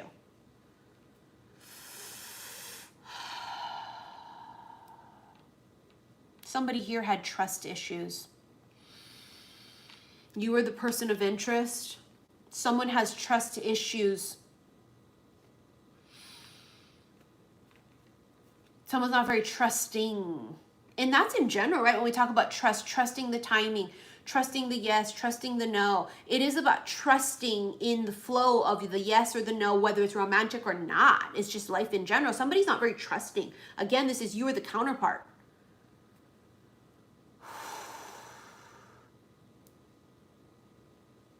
I saw August in my head. Don't fret too if it doesn't resonate now.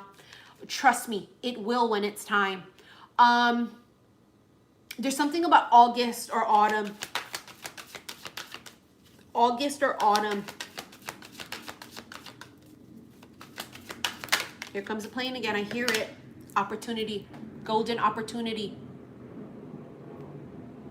Golden opportunity. In a new cycle, in a new cycle, there's going to be options when you're ready. Look at that. You're ready. When you're ready. They're both. It's a collective and a paid personal reading. As cross watchers, I would watch. If you're on here right now, I would watch. because they're for cross watchers too. So it's, you know, you getting a reading as well too, if it resonates for you.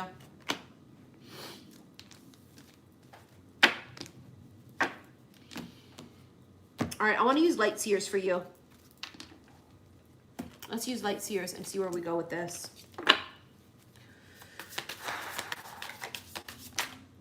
Five of Pentacles. This is about courage, having the courage to pick up the key and open the door. That's one. Having the courage when a new cycle comes, a new beginning, not to be scared and fearful of what's behind the door. So this is about really this, I want to say it's for a lot of you collectives that are going to be coming up on new beginnings, new opportunities, and new cycles and shit. Not being afraid to pick up the fucking key and open the door. This is also, though, for some of you where it's the flip side of it, because there are no big new beginnings without endings. This is also about an ending here, that when we've already closed the door and we're going to leave the key and walk away, we linger a little bit. I've done that when I move. You know, when I move house and the house is cleared? I don't know why I do that every time. I did it at the apartment on the beach. I did it at the townhouse. I obviously didn't do it here, but you know, I will when that happens. But there's this sense about like soaking it all in. And that is collective. Sometimes endings come and we're not quite fully ready to let go. We do that one last walk around. One last look around, one last soak before we stand up and walk away. Now, this is really where the action comes into play, right? We have to get the fuck up and move on. We have to get the fuck up and pick up the key and open the door. So whether this is for you closing the door and walking away from it completely and being comfortable about that, or you coming to a new door, new beginning, and picking up the key and opening it without fear. Somebody also felt shut out or locked out. Oh, Jesus Christ. You have the card when pigs fly. See the pig flying? Where everything is about flying, taking flight. Look up. The fucker is looking up. Remember Angela's reading? I told you guys, they're all fucking collective for each of you. They are. If you're watching, you're meant to. Remember Angela's reading? I was like, look up, look up, look up. This fucker is looking up. Look up. Look at the bright side of things. Look up. If you look down, your crown falls off. If you look down, you'll miss it. Look up. It's all ascension. It's all rising up. It's all up in the clouds kind of a feeling too, right? Look up.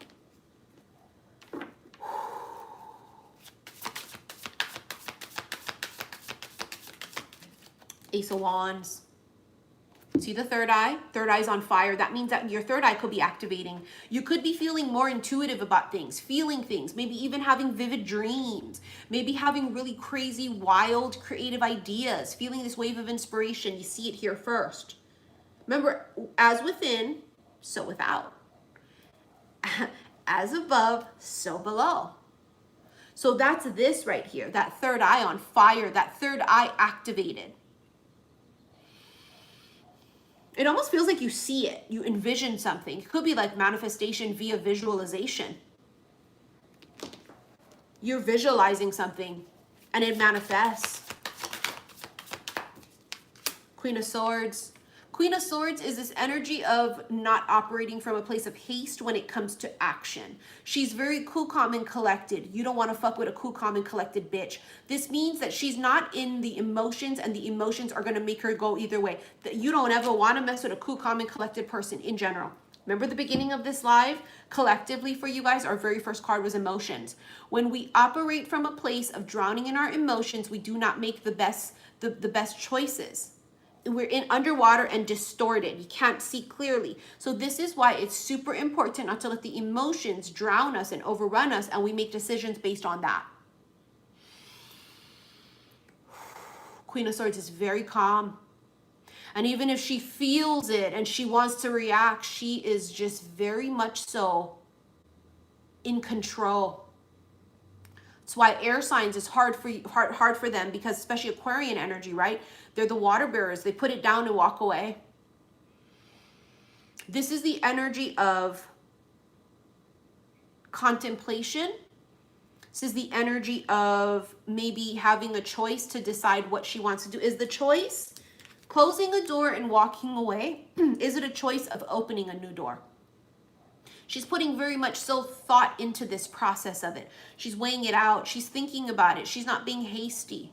But also this gives me the vibration of being very confident about something that's ended.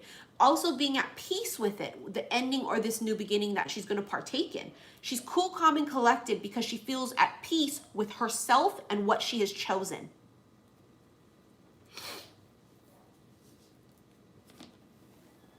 She is confident. She is sure.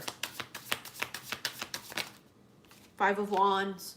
That's a lot of moving pieces and parts. There's a lot of rearrangement happening, and it's going to happen in your next cycle. Rearrangement, movement.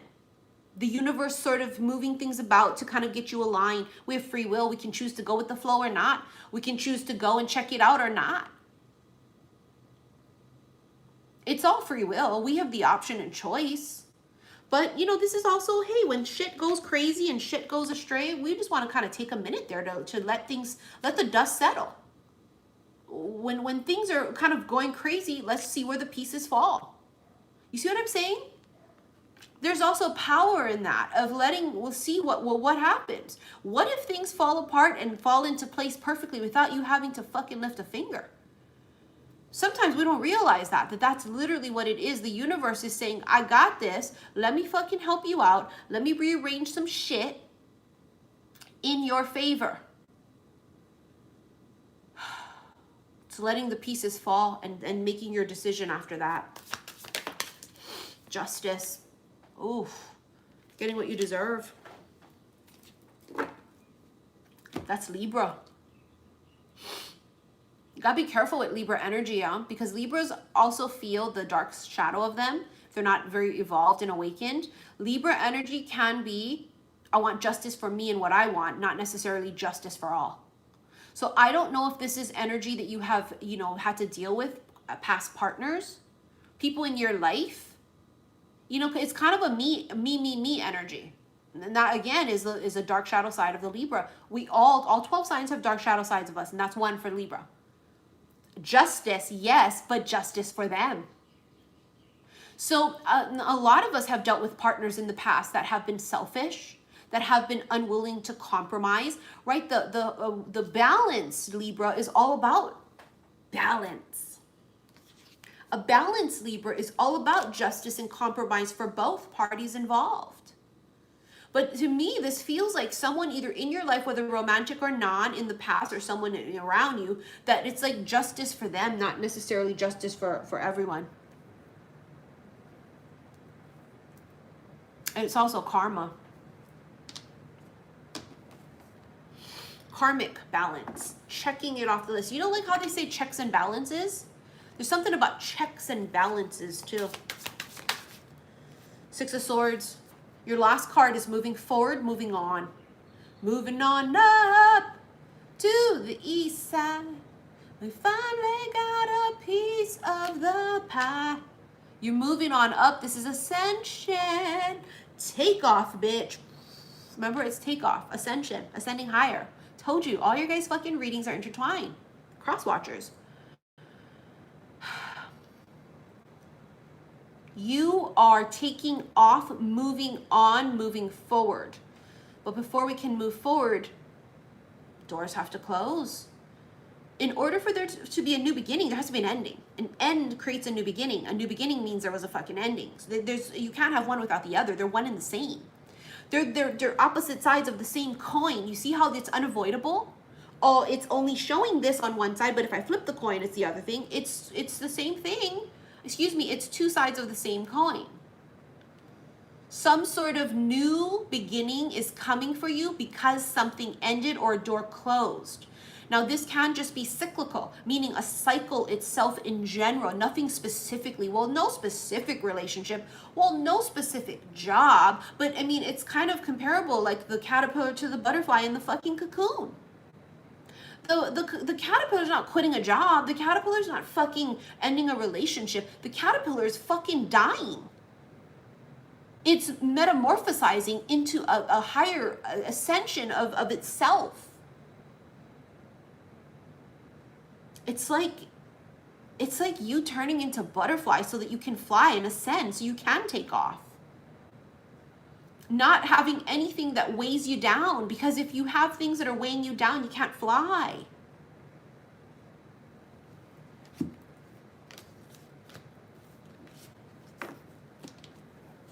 If you have wings, fly.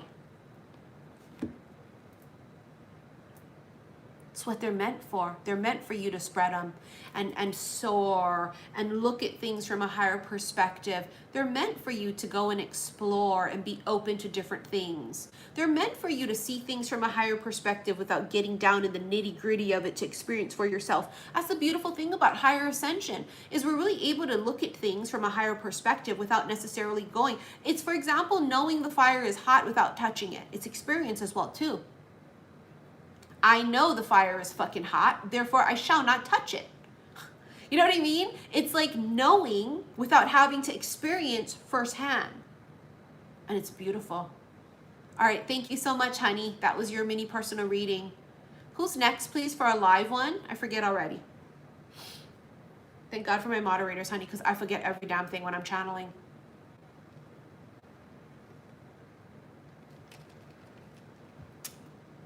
Oh, refreshing Starbucks.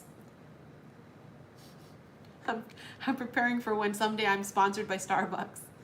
Ooh, that black unsweetened coffee is quite cold. Because I hate black unsweetened coffee. But I'm doing it because I fucking ate too much shit this weekend. I really did. All right, who's next, please? Kat? Kat, are you still here? I love these mini readings too, honey. How are you doing? Taking off. Everybody's taking off. Higher ascension. All right. Kat said she's ready.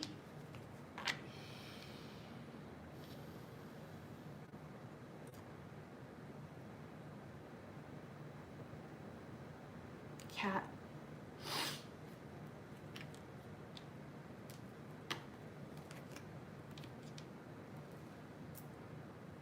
I keep looking at the Animal Spirit deck book. It just keeps like drawing me in. I'll show it to you what I'm looking at.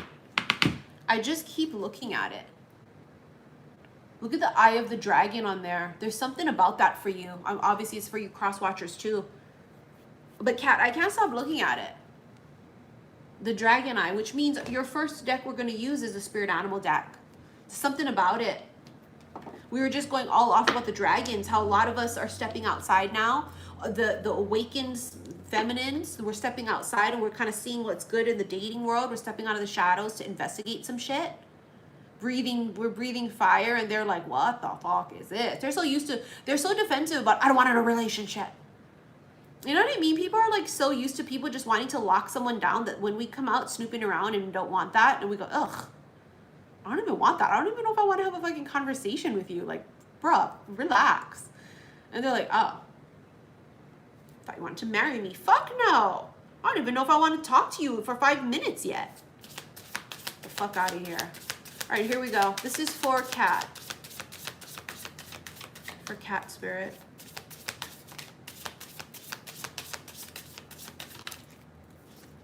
Holy shit, the camel. Look at that gorgeous fucking crescent moon right there. There's something really strong coming in with Egypt, because you see that triangle above, right? That's the symbolism of earth. There's something about this, and camel, obviously, we think of desert, we think of like Egypt and shit, but I really do feel it. There's something with Casablanca too. I'm gonna read it from the book for you, honey. That's a blue moon too, if I can just point out. You know how they say once in a blue moon? Like a miracle? Like a Hail Mary? Like a prayer answered? Resourceful, independent, and knows oneself. Oh, you're gonna love this, Kat. The camel can handle absolutely anything, as it carries a wealth of nourishment within. This wondrous creature is self-reliant and handles challenge with ease, even in the face of excess heat judgment, or anger. The camel searches inside for the cool elixir of water to calm the situation. The camel represents the ultimate form of bringing opposites into balance, fire and water, and being responsible for one's own actions. The camel is a wonderful traveler and is especially fond of trips to faraway lands. Bitch, you might be traveling afar. When in balance, it is calm, content, with a sparkle in the eye. Oh, I just posted something about that. Remember on my on my Instagram, one of the posts was talking about we like the mysterious ones with the sparkle in the eye. The camel is a wonderful. Wait, hold on. When in balance, it's calm, content, and sparkle in the eye. When out of balance, it is dehydrated and lacks vitality. Oh. Oh. Yes. All right, Spirit, this is for Kat.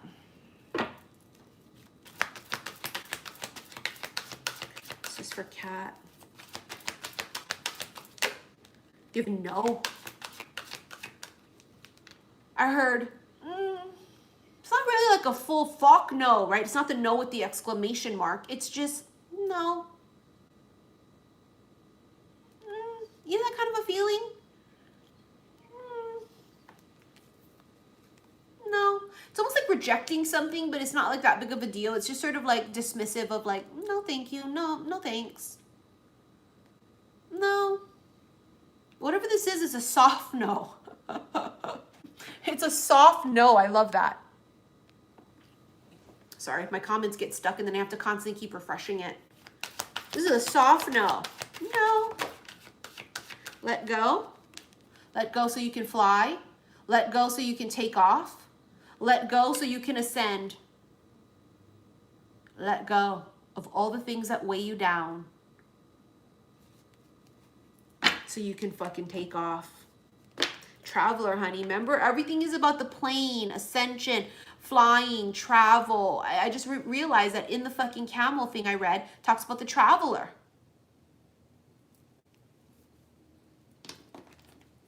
All right, Spirit, this is for Kat.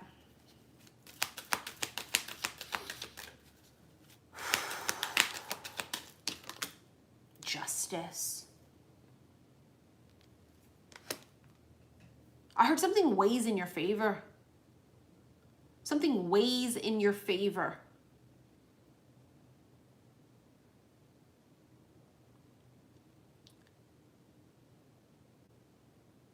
A decision. Some kind of decision weighs in your favor. I don't know if this is a decision that someone else makes that's in your favor, or if this is you making a decision in your own favor. I can't tell the difference. I just know it's a decision that weighs in your favor. Five of Cups, this is great extreme loss or mourning.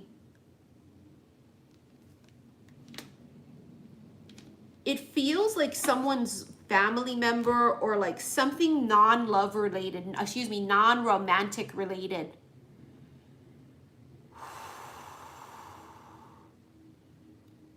This is mourning something that didn't manifest. And I don't know if this is you or the counterpart, but someone is mourning or has been or was mourning something that did not manifest. A seed planted did not come to fruition. And there is this gorgeous, beautiful, like almost release of the acknowledgement of this wasn't meant to be.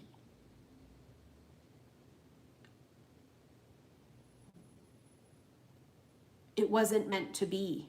Something didn't happen because it wasn't meant to, but that doesn't mean there's not sadness or sorrow or disappointment about it. This can be a relationship that didn't work out. This can be, for some women, miscarrying. This can be, for some people, a job situation didn't work out. You know what I'm saying? It's something we really wanted that didn't work out, but it just didn't happen because it wasn't meant to, for whatever reasons.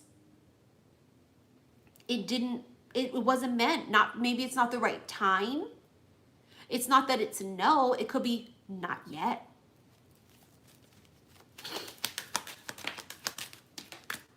Ten of Cups. See, it landed right on top of it. It's not no, it's not yet. Ten of Cups is the feeling of having it all. It's absolute bliss. It's like fairy tale feeling. It's like, not yet.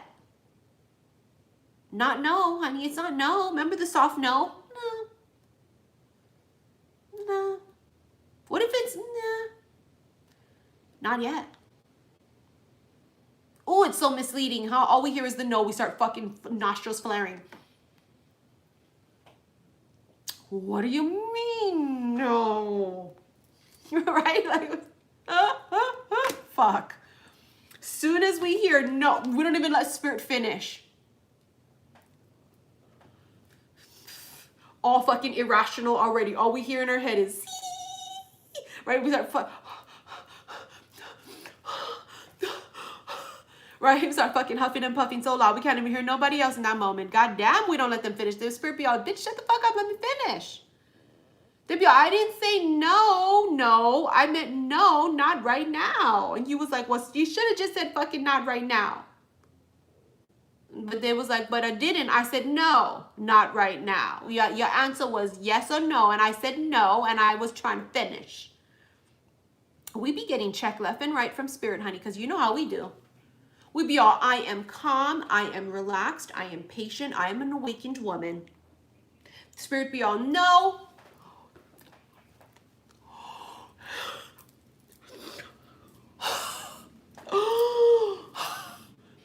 Bitch, immediately 2.2 milliseconds into the shit. Where the awakened woman went, bitch, she went outside for a second. Bitch, we lost our shit for 2.2.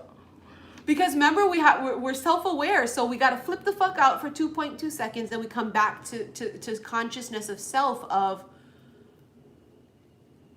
let me not overreact, let me hear the whole thing, let me survey this from a higher perspective. Something here is no, not right now. You're gonna get it, just not right now. I don't know, there's that feeling of it. You might have it now, but this is prior to that. They're going, no, it was a lesson of patience. Of let it evolve and manifest without judging it of what it is in the beginning. Ooh. Look what's on the bottom of the deck. Oh, fuck, the Ace of Pentacles. Remember earlier? We had the Ace of Pentacles card for the collective. Remember she had the Ace of Pentacles in front of her face like this? That is possibly for some moving and career change, right? But this is a gift. Remember, it's not no. It's no. Not right now. But when it is time, here. Bitch, here you go. 9 of Cups. You're going to get exactly what you want. It's going to be everything. But it's not right now. This can be for women in childbirth, right? Like a lot of women, they think that they're supposed to have their kid by the time they're 28. They're in their 30s, they're freaking the fuck out. Oh my fucking God, I'm never gonna have a kid. It's like, it's not no, it's not right now. It's the timing. It's marriage. Oh my God, I'm supposed to be married by the time I'm 30 and I'm not. And it's like, bitch, it's the timing of things. You know, it's not no, it's not right now. And you're gonna be so glad you waited because there's a timing of things. Everything is always meant. The low vibrational muggle part of us who doesn't trust or believe in the flow questions.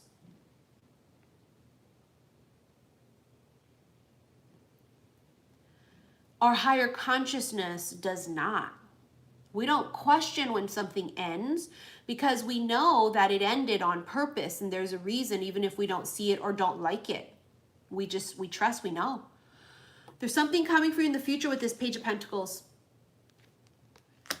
See, look, 7 of Pentacles, wait. Wait for it.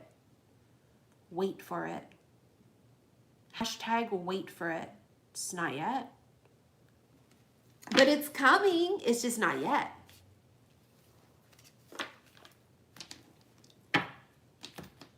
I want to use Intuit Oracle for you. Give me 1 second. The fuck was that? Ooh, wait for it. Wait for it. You see all those fireworks, honey? Wait for it. It's going to be worth it. Wait for it. The fireworks is passion, chemistry, lust, right? It's this like exhilaration. It's like celebration and it's like explosive. Now, do you want a little goddamn spark or do you want this? I mean, if I have a choice, I wouldn't mind fireworks if I had a choice. Do you want to settle for a spark and a measly, or do we want to wait for fucking magic? Do we want it to be everything?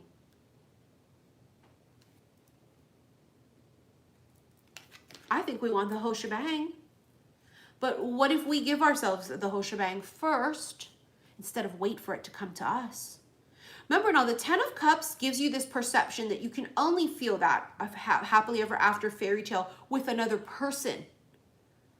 That's what's tricky.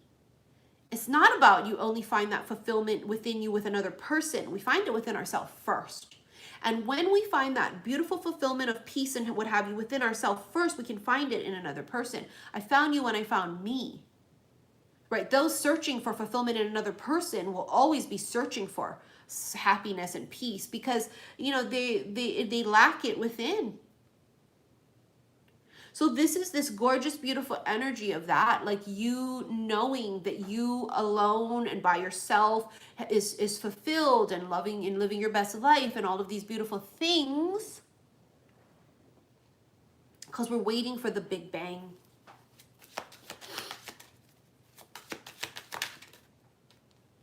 What is this? The lighthouse. It's a light in the dark. Lighthouse is guidance. Safe haven. I almost feel like people gravitate towards your energy. There's like a healer energy to it, right? They kind of gravitate towards it. It's like you might attract people that kind of maybe feel comfortable with you, maybe confide in you. You might even attract people that need healing. See, a part of a hazard of us having a really bright light, a healing energy, is we attract those that need healing. And this is what we have learned, right? Is that we do not have to entertain everyone we attract. We cannot control who we attract, but we have to be able to take responsibility that we don't have to entertain everyone we attract, because a lot of people we attract, all they need is healing. And in the past, we mistook that for a relationship or a forever relationship as opposed to a season and a reason. Right? And so I think with our higher conscious and our higher selves, we see things differently. And this is about understanding that, I attract every motherfucking body, but I can't save everybody. I can't save them. I can give them a little bit of knowledge and light and a little bit of sustenance in the moment by way of companionship for the moment, or friendly words, or of a little bit of this or a little bit of that. But it's this energy of you being that light in the dark for a lot of people. They seek safe haven in you. And this also tells me that you need to be heavily protected by sage, by protection crystals. You need to constantly be clearing out your energy, because I feel like you're a magnet. You attract it. Even if you're walking down the street, you're a magnet to it. People just even look your way, this whoop, because you're a light.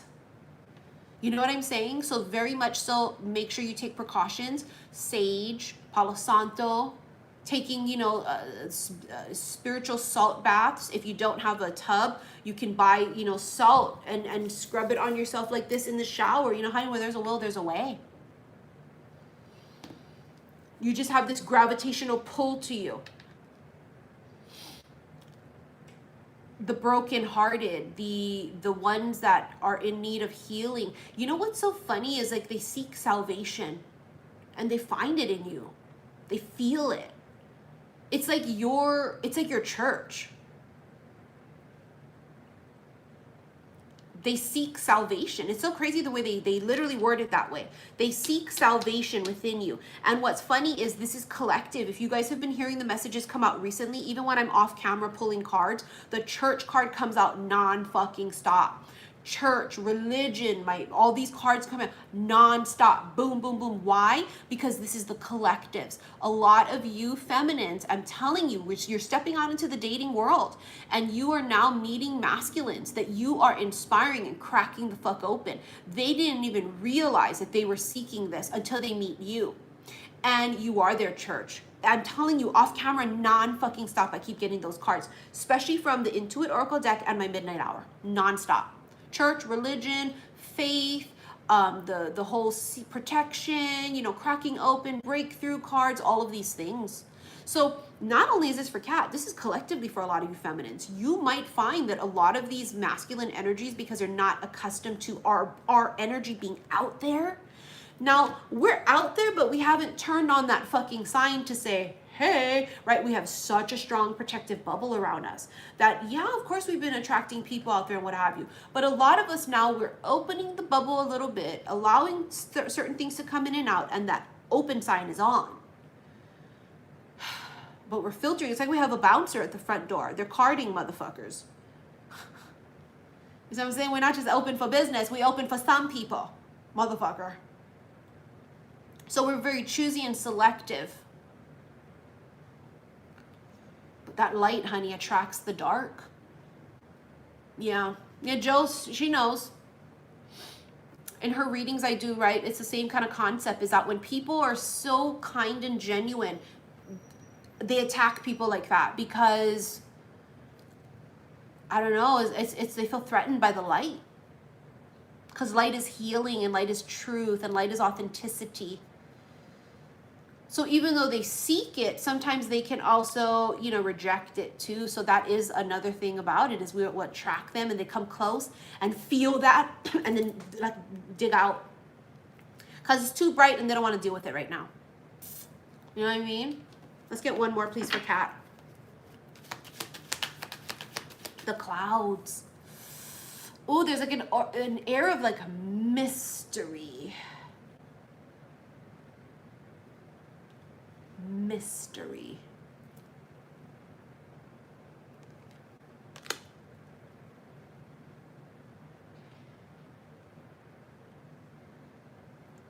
Something was just delivered. I'm trying not to overreact and panic. I'm hoping to, let me go peek who the fuck it was. Oh my God, it was FedEx. Oh my God, do you fucking think it's my Oracle cards?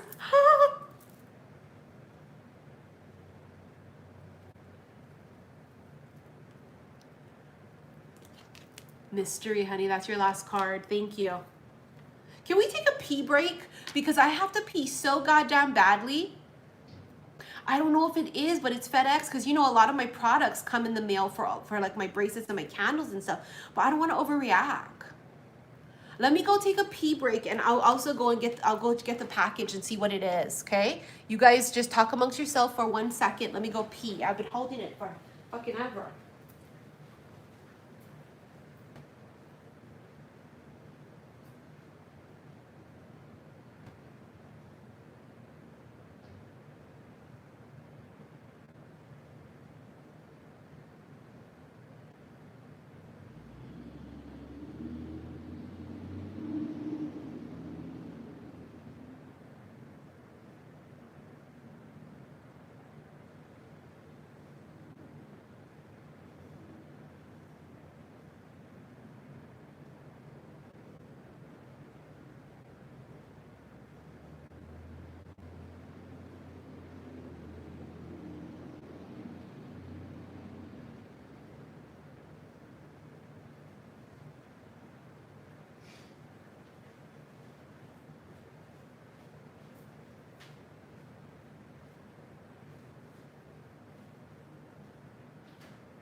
Oh my gosh.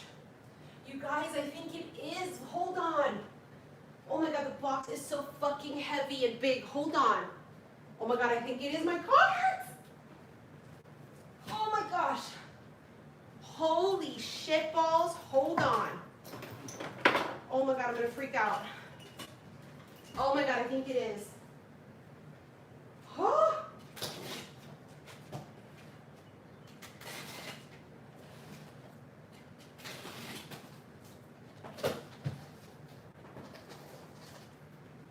Oh my God, Becky, look at these cards. Ah! Oh my God, hold on, I'm gonna wash my hands. Oh my God. Oh my God. You guys are gonna get a first-hand fucking look. Oh my God. Ah. Holy shit. Holy shit. Bitch, I'm winded. Because the box was heavy. Oh, my pink potion. And my newest Crimson Secrets. Oh, bitch, hold on. Holy shit. A first-hand fucking look. You guys seeing it live right now. Yep, magic on a Tuesday. Didn't it come right on time? All right, hold on, because I got to sage it. I got to grab my... Oh, yes, yes. Right on time, right on time. Yes, yes. Right on time, right on time. Oh, the fucking lighting is ugly as shit because it's the afternoon already. Hold on.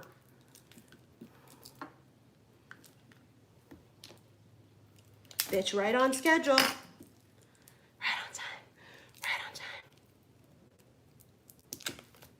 Girl, what's right on time too is my goddamn stomach growling like a motherfucker. All right, hold on, guys, okay? Hold on. Whew.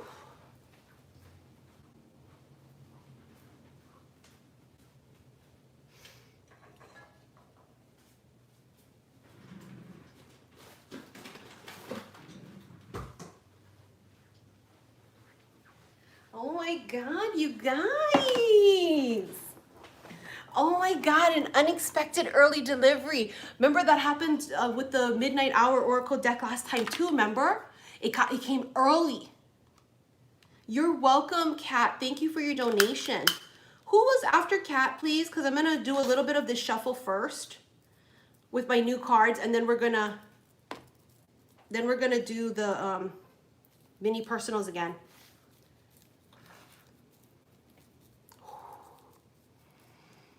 Mindy and Susie. Hold on.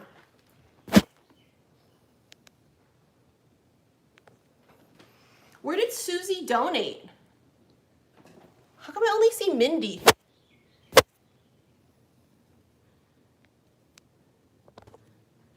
I don't see a name Susie. Did they donate on here?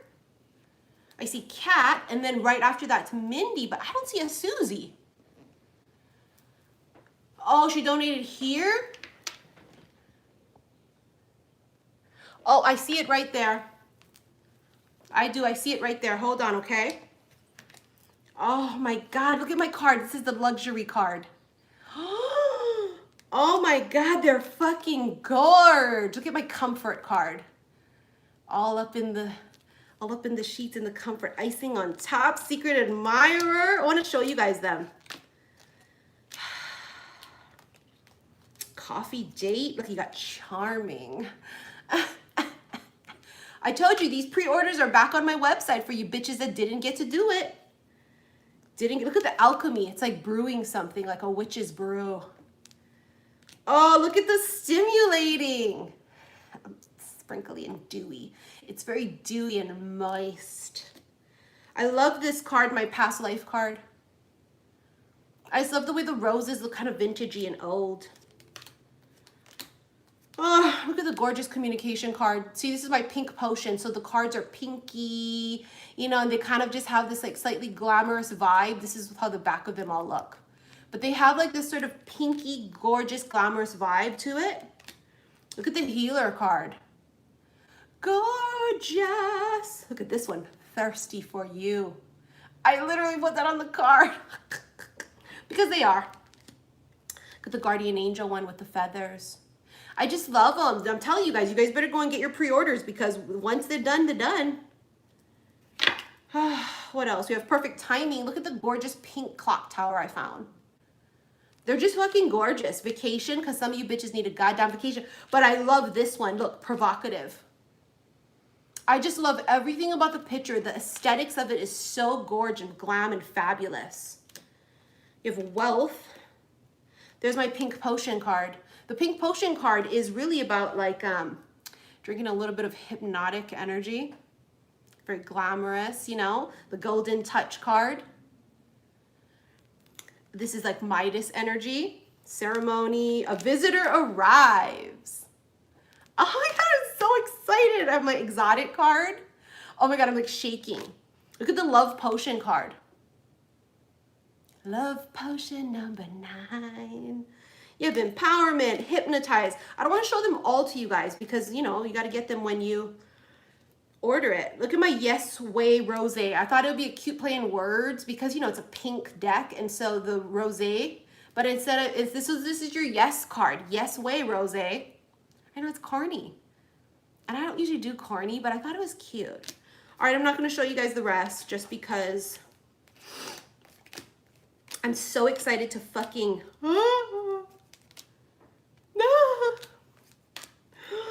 oh my God, I fucking love them.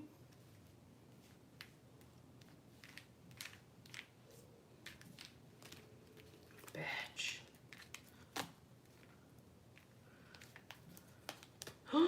I totally forgot the ones that look at the timeless card. Oh. Hold on, we're gonna get a good shuffle. Oh my God, I love it. I'm so excited. Honey, this is just my pink potion. We're gonna get to the Crimson Secrets in a second, but you guys are watching this live right now, me actually opening her up. And oh, look at the whimsical card, how cute it is. I picked it because there's a unicorn on it. All right.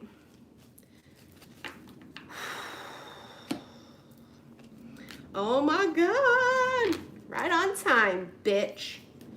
Here we go. I'm gonna just give a good, well, okay, hold on. Let's pump our brakes here because I'm so excited, I can't wait. Hold on, let's get to my Crimson Secret. You guys ready? Twinflame. I don't know, I just thought it was very abstract. So these pictures here are obviously a little bit more darker. There's reds in here because it's a red kind of theme deck as opposed to that being pink. And it's just like more about this like darker sort of an energy. So you have love confession. Look at this one, mouth watering. I bet, bitch. I fucking bet. Forbidden. Secret lover. Yeah, that's what we are. Then you have regular confession. Self-love. I won't show you all of them. Look at the runner. That's right, she's a runner now. Oh my God, they're fucking gorgeous. Oh my God, I love every single one of them. Oh, never mind, I won't show you that one. Hold on. Look at the past life card. It's so past life, yeah, I love it. It's kind of like owed wealth. Look at the divine masculine. Yes, bitch. Yes. You have intoxicated, you have connection, you have come away with me in the night. Come away with me in the na-na-na. All right, that's all I'm gonna show you guys. Let me just get them separated. Oh my God. I've been waiting for my deck to come. Yes. Oh my God, honey, when I tell you it was worth the wait, honey.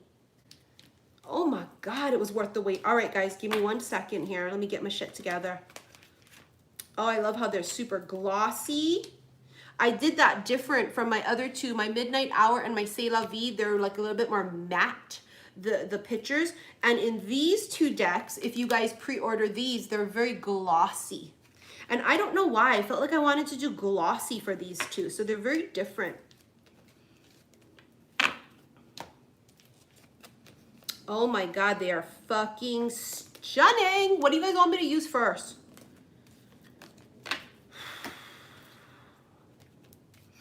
I'll use it for you guys live while we take a little bit of a breather before I get to Mindy and Susie. I'll just do a really quick one. What do you guys decide? You guys choose.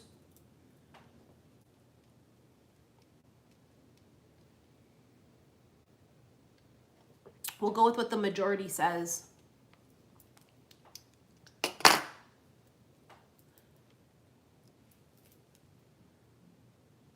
Oh my God, it's like neck and neck. One says red, one says potion, one says red, one says pink.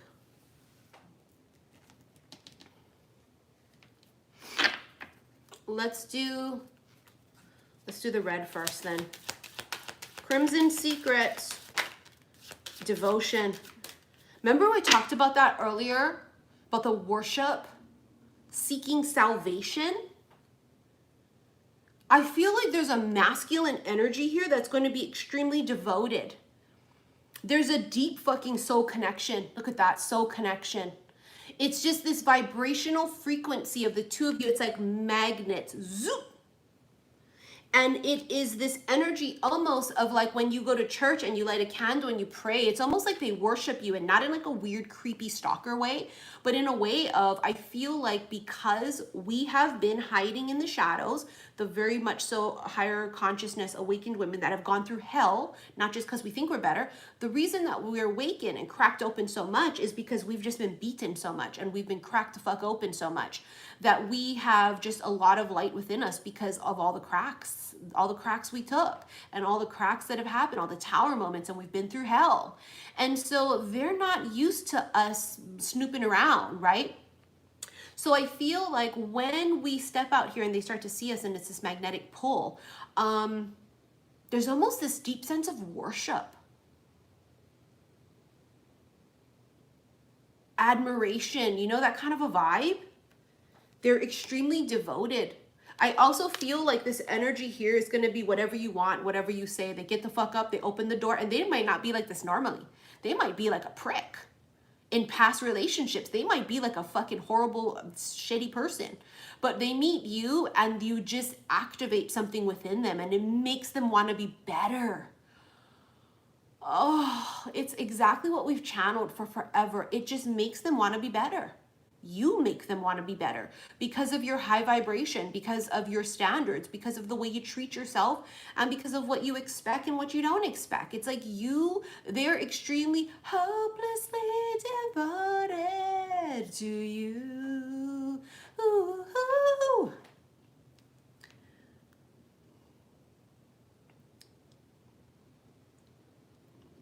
Hopelessly devoted to you, bitch. Oh my God, I'm so fucking feeling this energy already.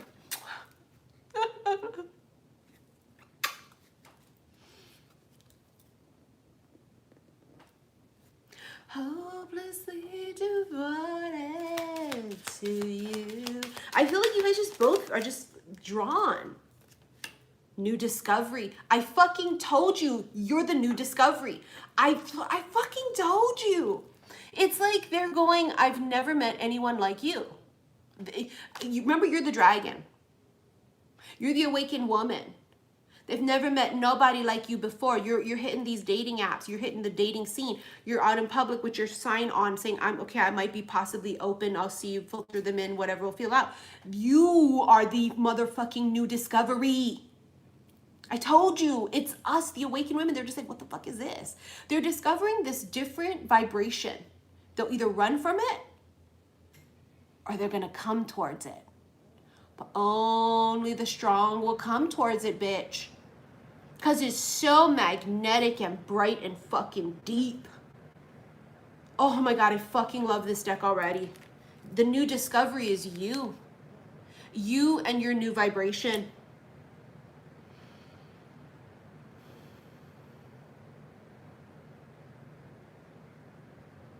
It's like they were settling in the past. It's like a past life thing here. Talked about it in the past life readings I've been doing for each zodiac sign. A lot of deep fucking seated past life shit.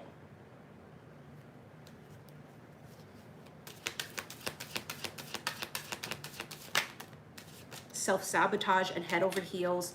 Look at the bottom of the decks, the runner. See, this is the feminine. The feminine now is saying, catch me if you can, motherfucker. I feel like a lot of these masculines are really used to the feminines chasing them. So they're used to being Mr. Suave, runner, you know, catch me, you know, they're used to that. And then they meet you and you're going, I'm out.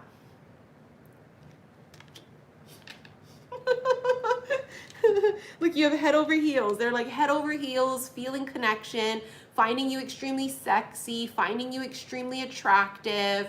You know what I mean? You're tempting, all eyes on you. You know what I mean? And she's just like, okay, bye. And they're like, whoa, whoa, whoa, whoa, whoa, whoa. What do you mean, okay, bye?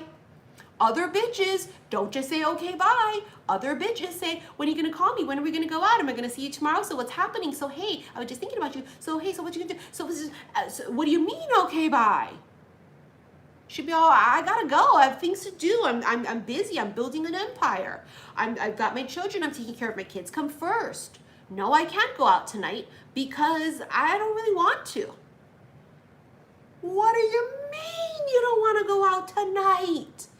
They always want to fucking go out immediately. Well, I don't. I'm not into it. I'm tired. I don't want to just go out and just, I don't know yet. I don't know if I can trust you. I don't know if I want to. I don't know, I've got my options open. I'm just like, whatever. They're like, what the fuck? What do you mean? It's like activating the beast within them. Remember in Beauty and the Beast when she wouldn't eat dinner with him? Oh my God, he was fucking infuriated, remember? I want to actually put on some of my love attraction oil. This is my new love magnet oil to help us attract in high vibe love, soul connections. Right on time, honey. I want to say there's still some available for pre-order. They smell like roses, and I want to put this on me because you see how everything here is roses? Everything is about roses, and so I really want to get the rose smell going. You also have self-sabotage, though. This masculine is and was a huge fucking self-sabotager. Somebody just sent me $60 even to my PayPal for a mini reading. Thank you for that donation, honey. So you see this? Now you want to know what's funny? Is that used to be us. So when I tell you we have this thing in common, oh, wait a second. Who sent that?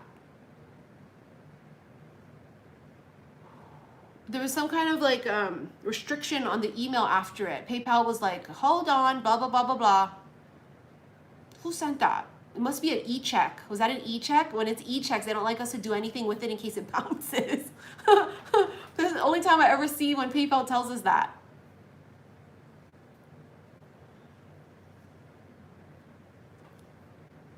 If it's someone I trust, I do it, obviously. But if I don't know you, I don't know if I want to do it. Although, thank you for the donation. But anyway, self-sabotage. You guys have this in common. Don't try again, Caroline. Don't try again. I know you. Do not try it again. You're good. Do not try it again. Do not. You're good. No, you're good. Yeah, if it's like a random fucking person, you know, we've never heard of, weird username, I'm not going to do it because you would be surprised how many times people that I don't know their e-checks don't go through because they're fake scamming accounts. They're fake scamming accounts. They're like bots or whatever you call them. You know what I mean? Nah, if it's you guys, my fucking soul tribe, bitch, don't even worry about it. Just give me a damn heads up. Thank you for your absolute generous donation, honey. We got to catch up. Oh my God, I have so much to tell you. We have to catch up on the phone. Well, anyway, self-sabotage. Can you also remind yourself too, feminines, that you're not going to self-sabotage also by running from this beautiful soul connection with this gorgeous being that's going to be absolutely obsessed with you and devoted? Can you not self-sabotage that by fucking running in the other direction? Oh, I want love and I want it all and and then it comes and we go, whoa, look at that. Look at the time. I gotta go. They'd be all, what? You'd be all, actually, I'm not very open for anything.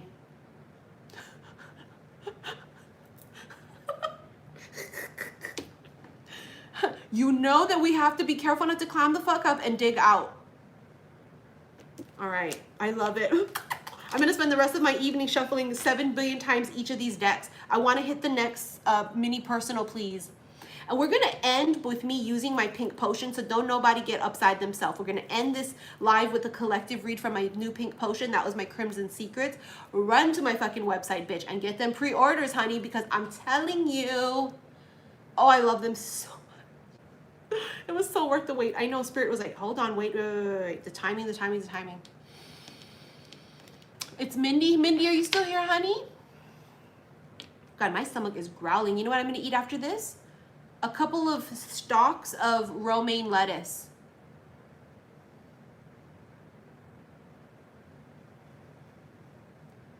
Oh, I did make some kabocha pumpkin. Made it with the shoyu sugar sauce with a little bit of honey, and I simmered it. I'm half Japanese, but I don't particularly love Japanese food besides regular Japanese food. And I mean, I love Japanese food, but you're talking sushi. Bitch, I do love a good fucking ahikatsu. No, I don't eat no goddamn fucking eel. I don't eat no unagi. I'm not eating no hamachi. I'm not eating no big ass freaking fish egg thing. I'm not eating the damn raw squid. I do love a good shrimp tempura. I do like a miso soup. So my love for Japanese food is a little bit more Americanized. You know what I'm saying? I'm just not into everything. But I do like kabocha pumpkin, but it's not something I make all the time. So if you want to make a really simple version of it, this is how a lot of like Japanese or even like local people in Hawaii make it. They take a little bit of shoyu, which is soy sauce. We add a little bit of sugar to it for taste, or you can just do straight honey and just do it in there like this. Not too sweet, right? And you want to you cut up the kabocha pumpkin in bite-sized pieces, skin down in like a bowl, like a big pot or something.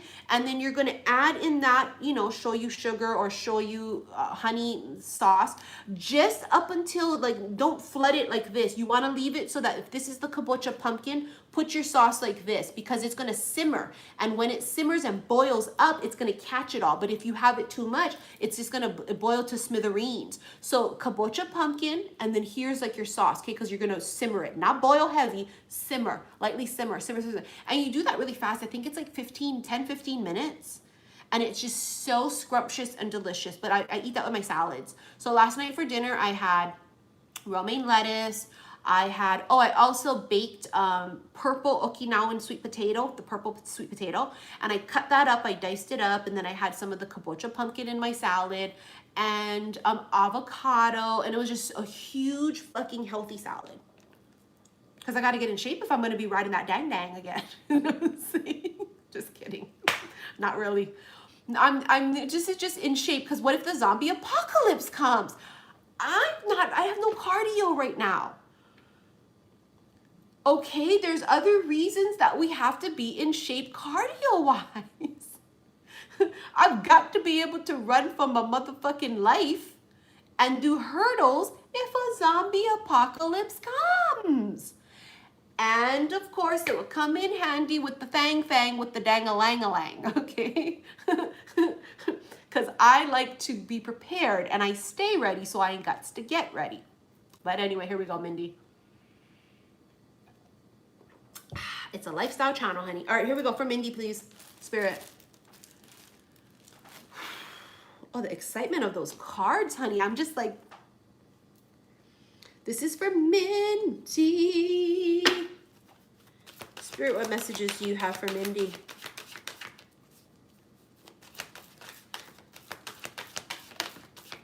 The situation will improve. Something here resolves itself. You don't have to do anything for it. It resolves itself. Very, very Abraham Hicks when this card comes out. Every single time this card comes out, I hear them in my head. I hear Esther and Abraham in my head. Things are always working out for me. Things are always working out for me. Things are always working out for me. So things are always working out for you. There's that feeling of the situation will improve. And let it resolve itself. You know, the saying is, let muddy water clear by leaving it the fuck alone. something resolves itself. Not the right time. You know, there's a time and place for us to intervene. This ain't one of them. Whatever this is, they want you to leave it alone. Don't touch it. Let the water clear. Let the murkiness clear up on its own. It reminds me of like in the ocean. I mean, we live in Hawaii, so we see this often. When there's real big, heavy fucking rains, and all of like the mud trickles down towards the shore, and then you'll see the shoreline, the water will be dirty. Because all of the dirt and all of, you know, the shit came from the mountains and trickled its way down into the shoreline. And so what do? Do we go and we scoop it out? No. Muddy water is best left by leaving it alone. This is collective for all you bitches too, not just Mindy. Leave it alone. Let it resolve itself. Let the dust settle. You're ready. Hands off the wheel. That's what I heard. Hands off the wheel, you're ready. It's almost like they're doing all these, you put your hands up like this, they're just doing all these things for you. Universe is. All right, Spirit, this is for Mindy, please. Holy fuck. Ace of Cups immediately. Self-love. It's a holy grail of love. Hold on, let me change the blinds, okay, guys? Because it's the afternoon, hunties. And that sun just comes straight in over here, and I don't like the lighting. Oh, bitch, you're coming up as Queen of Pentacles. See, look her. She knows her worth. See her holding that coin? She knows her worth. She knows what she deserves and what she doesn't. She knows what she's capable of. Queen of Pentacles is so grounded. That's why she knows. She knows I can do this, or she also knows I cannot and I don't want to try it. She also knows I don't got to get the fuck up off this throne because, bitch, I don't got to. Very relaxed, very cool, calm, and collected. Now, the Queen of Pentacles would be somebody who's very self-sufficient. She knows how to make money. She knows how to manifest it. She knows how to call it into her. So it's something here about you manifesting it, calling it into you. Four of Pentacles is the complete opposite energy. See how they're selfish? He's not opening up. This is that kind of an energy of someone who's very selfish. They don't understand the concept, right? Again, what is the concept? I giveth to receiveth. Because money is energy. So this might be someone that you've encountered in the past, or this may have been your old unawakened energy, right? I mean, we've all been in that position. You think I always knew coming out the cooch? Oh, I gotta give it to receive it. Bitch, no, I didn't know that. We was clutching them fucking coins we had because we was so broke as fuck back in the day. I know I was. And then I realized the concept of let it go and trust and just know that the universe is gonna find a way. Remember, you guys saw this happen to me at the apartment on the beach.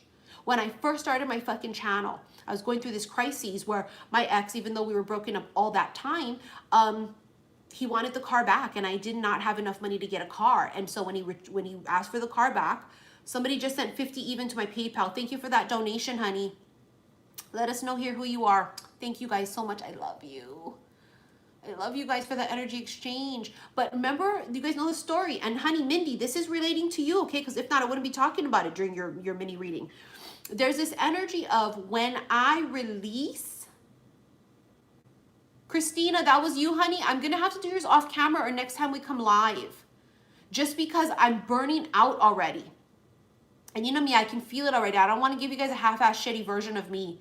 I want you guys to have the of me. So if I do it off camera live, it'll be a little bit later tonight. If not, you guys know the drill. If I can't get to it tonight, I'll do it tomorrow for sure. Anytime I'm doing these mini personals. Just because I want to make sure when I give it, I'm giving all. So if I can't do it same day, same night, I always make sure I do it the next day. But the only exception to that was my nephew's graduation weekend. I was too busy that weekend to do it same day or next day. But thank you, honey, for your generous donation. Yes, definitely email me. But this Four of Pentacles energy is someone here that didn't understand the concept of reciprocity, of even of everything, of money, because money is energy. If I want, I gotta give. I give to get. And also this can be you entertaining someone in the past that wasn't giving to you. This doesn't always have to be love, honey. This can be just people around us. See, the Queen of Cups, she's very open and receptive. So this is either you being super giving, right? And spirit reminding you, hey, can't just give to people that won't give to you, right? No reciprocity. Or are you more guarded like this and just a bit more, you know, cards close to your chest? And are you coming into a season now where you need to be more open and receptive? Because look at this, bitch. Look at all of this gorgeousness coming into you. Look at all of these options. Look at all of these new beginnings coming in. Now, the Ten of Pentacles can also be, right, a solid long-term offer, romantic or in business and in career. But whatever this is, it means that you have this glorious amount of options. Now, this is what's key. Options are different for everybody the way they view it. I find this to be fascinating. I can talk to one client and she feels like she has zero options. She feels like everything's horrible and it's all glass half empty.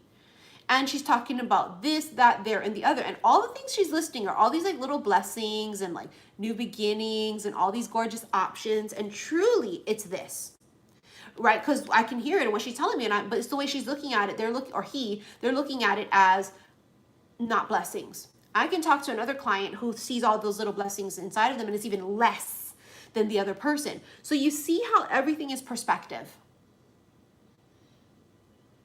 Those who do not believe in magic will never find it.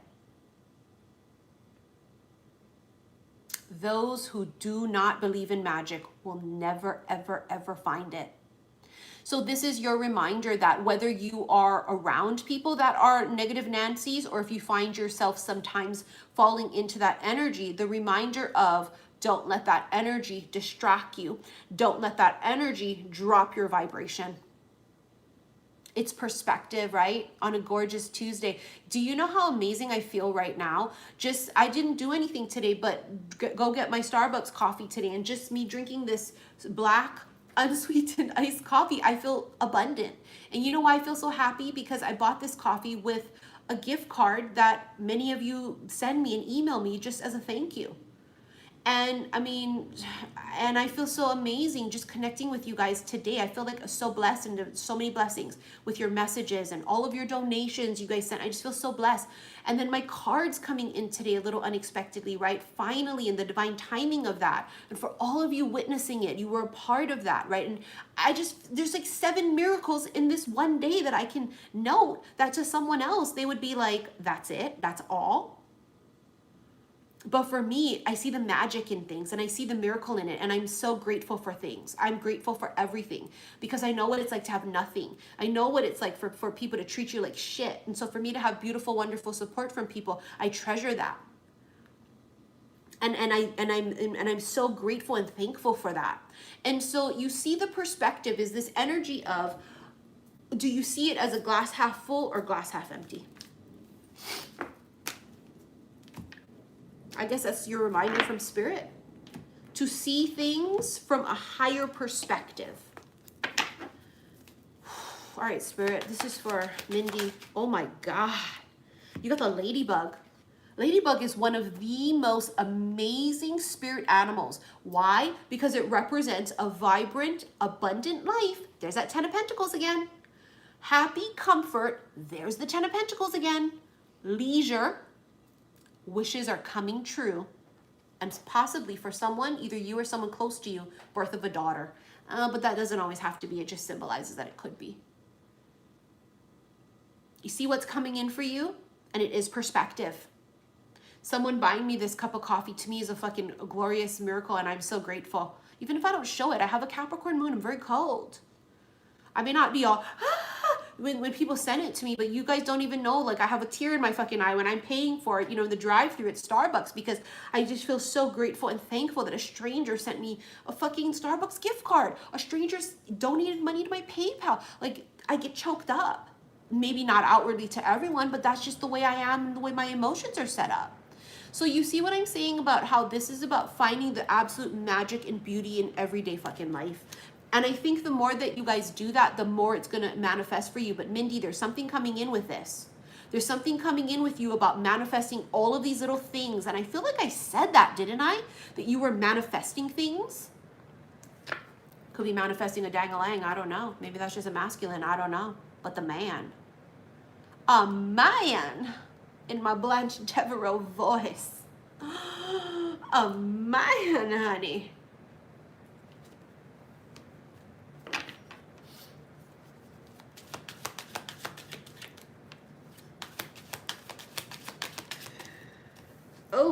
Oh, fuck.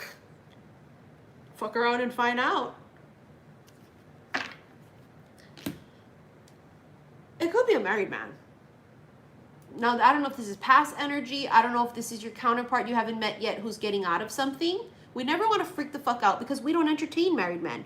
So it's not like we're going, oh my God, it's married. I'm never going to be with a married man. Fucking, we know that. We learn our lessons in the past. We know. We don't fuck with unavailable, period. Married or not unavailable, period, okay?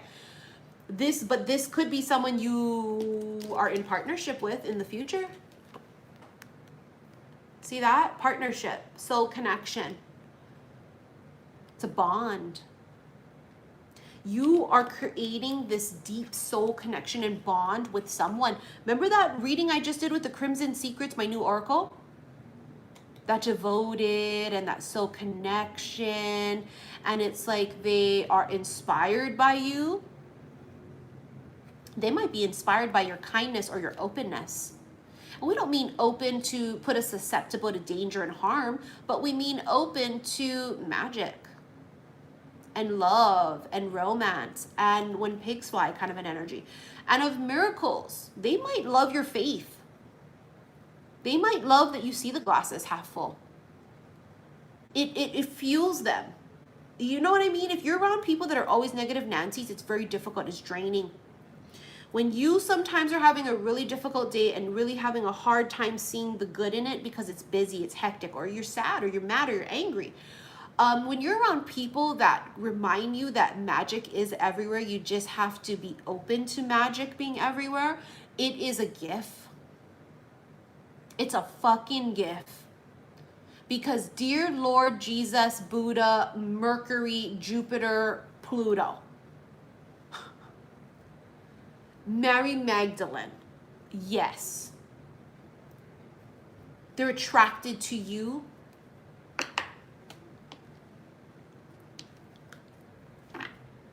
in a different way than I think you've ever experienced before. This is collective for all of you. This is not just for Mindy. This is also for you guys too. See, the man comes out again. Main male. It's a man.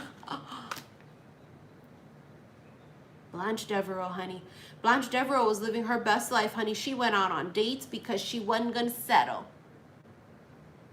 Because she felt sexy and because she just felt like she was just, you know, she was just doing her best life. Remember Blanche? She actually fudged the fact that she was a bit of a hoe. She let people believe that. But remember, she really wasn't. She really wasn't a hoe. She went out on dates and entertained people and went connected, but she wasn't a hoe. And I remember there was a particular episode where it was like you find out, wait a minute, she may have just exaggerated a lot of the things that, you know, she was talking about, that it really didn't actually happen like that. Or she doesn't always sleep with them or whatever, you know what I mean? There was like a facade to that because she just was like, I never said it. Well, and if I said it, well, you believed it. I don't know. There's just that air of it. Like, she was just so sexy. She oozed sex appeal. Poverty. See, this is again that four of Pentacles energy about like being closed up. Look at that bitch. Unexpected income. Great fortune. In order to receive, I must give. In order to receive, I must give. I want love, I gotta be love. Hey, listen, I gotta give to me too. Oh, give, everybody, but you ain't got nothing for you? We've done that in the past. Very self-sacrificial. I gave people my last dollar and I didn't have money to pay my bill. Sometimes I still do that. I really have to be careful of that because I want to save the world, even if I don't want to entertain it. Even if I don't want to interact with it. I'm an Aquarian. I want to save the world. I'm a fucking humanitarian. I go above and beyond, giving more of myself, and it's self-sacrificial. I'm depleted. I have nothing sometimes. And I give. And I have to remember, oh no, bitch. Oh no, bitch. We need to keep some for ourselves. Not because we're selfish, but because we fucking deserve it. So that's your reminder, honey, to make sure you give to you too. All right, thank you, Mindy. Who was next, please?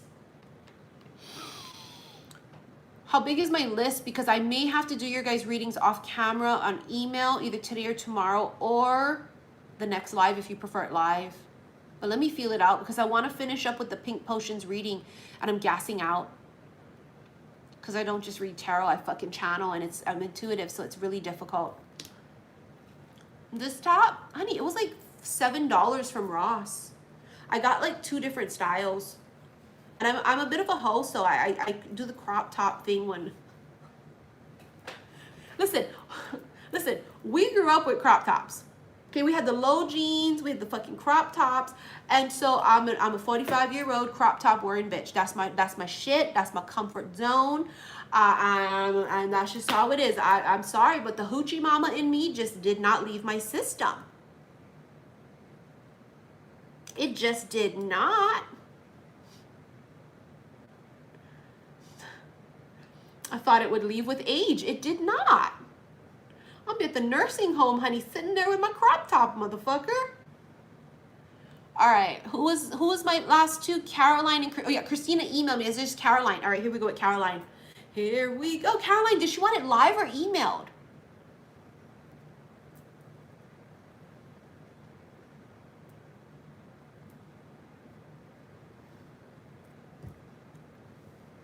Was Susie first?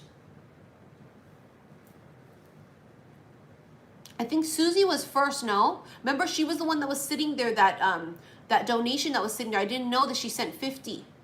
Yeah, Susie is next, you're right. Okay, Susie's here. Here we go, Susie. And thank you for your guys' donations. I love you guys so very much. All right, Susie.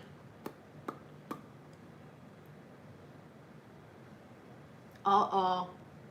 Holy fuck, I'm already feeling out her energy. Oh my God, Caroline, I can do yours on the phone when we catch up if you want to do that, honey. Susie, this is concerning because as I'm tuning into your energy, I'm looking off to the side like this and I'm smirking like a motherfucker, tuning in on your energy. It's concerning. You know how when we say it's a code glitter because somebody got me smirking and fucking smiling? What the fuck? I feel that energy, honey. I'm like trying to be serious and like, and I can just feel it like smirky. It's like a fun, almost trying to hide my smile feeling. Bitch, I don't know what that is. I don't know if this has happened already or if this is coming in the future. I can't tell. But I'm like, I can feel it. It's that feeling of like, oh my God, oh my God, oh my God, oh my God, oh my God, oh my God. I just got another delivery. Told you guys I'm constantly getting shit because of all of the products. People think I literally don't do anything. They're like, my pre-order never came. Like, how do you think it comes? I make everything. You know what? Somebody asked me, what's your problem, Missy? Why did my pre-orders not come yet? What's your problem? And you know what? I had to be honest. I said, there is no problem except I can't run my empire by myself. And I'm so stubborn and I'm such a Capricorn moon and in control that I won't let anyone help me. And that is my problem, is that I have a fucking empire and I have all of these amazing products. And I feel like because everything is intentions and I believe in energy, I don't want anybody just touching my shit. Like all my products are like handmade in small batches and I make all the bracelets by hand. My mom used to help me make them, but now I do them all myself, just me. Now I make every single fucking bracelet, where before I never made any bracelets. And remember I told you guys like last year, I kind of felt like I wanted to get back into really being more hands-on with my products. And it really makes me appreciate people more. And it's a lot of hard work. I don't just sell 2 bracelets. When I do pre-orders, you're talking a massive amount that they order. So that's the problem. There really is no issue. It's just, it goes out in batches. I believe in not rushing it. I'm always getting new products coming in because I run out of wax for the candles. I run out of jojoba oil for the things. I'm waiting for new crystals to come in and I didn't like this batch that came in. I sent it back in again and I need another reorder. I need to find a new vendor. There's all these different things. And so I promise you, I'm not just sitting on my hands with my finger up my asshole. I'm literally busy either doing this, working with clients live, recording for YouTube, checking emails, doing products, packing them up, sending them out. Sometimes on YouTube, sometimes on my Instagram stories, you guys will see me post a video. I don't always post videos of when batches go out because I'm so busy. I just don't have time to just sit and video everything I fucking do. But sometimes I do to assure you guys, listen, it's fucking coming, bitch. It's just, my whole house is just filled with all of the products. So anyways, here we go. You see what I just did right there? That was a distraction. Work, work, work, work, work. Smiling, smirking, blushing, work. Work. Strictly business. What kind of an energy is that, Susie? Is that your energy or the counterpart? Somebody could be a workaholic. But there's no accident I'm talking about it during your mini reading. A workaholic. There's recovery.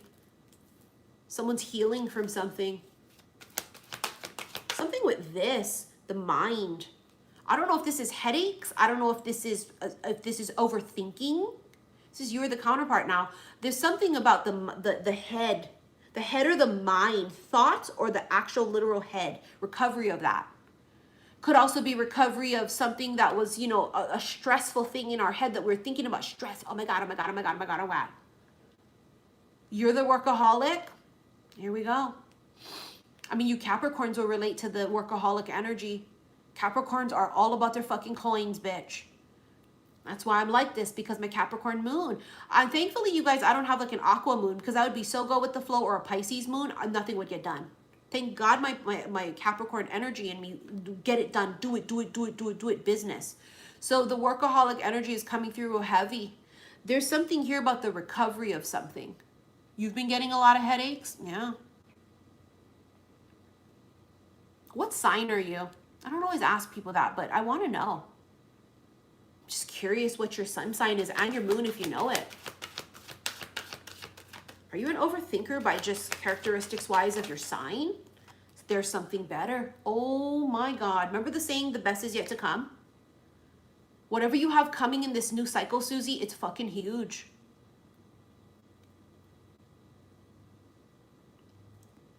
You know what I saw in my head? Oh, Virgo.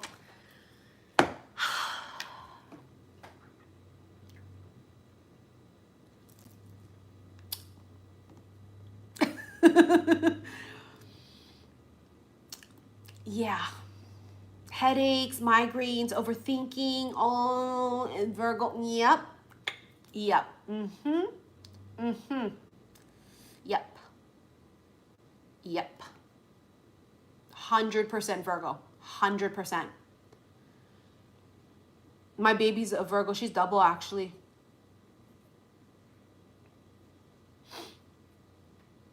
So I feel your guys' pain. But that's what makes you guys so spectacular as far as intellectually. You guys are ruled by Mercury. It's like a computer in your head. That's why it's so, because it's always computing, it's always analyzing, it's always thinking. You guys are really overstimulated too. You guys are just doing things. You guys don't like stillness. It's like if nothing's happening, it's weird, it's suspicious. When so many things are happening, I'm fucking overwhelmed. I have a headache. I gotta go lay down. I feel nauseous.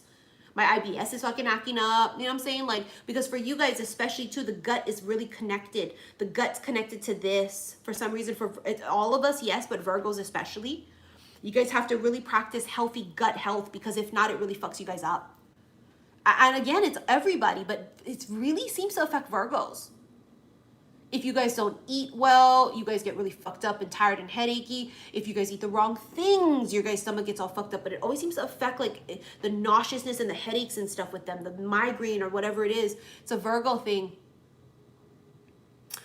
Again, there's something better. Something is coming for you that you, I feel like you haven't unwrapped the box yet, or you haven't opened up the present yet. You know what I mean? It hasn't been presented yet.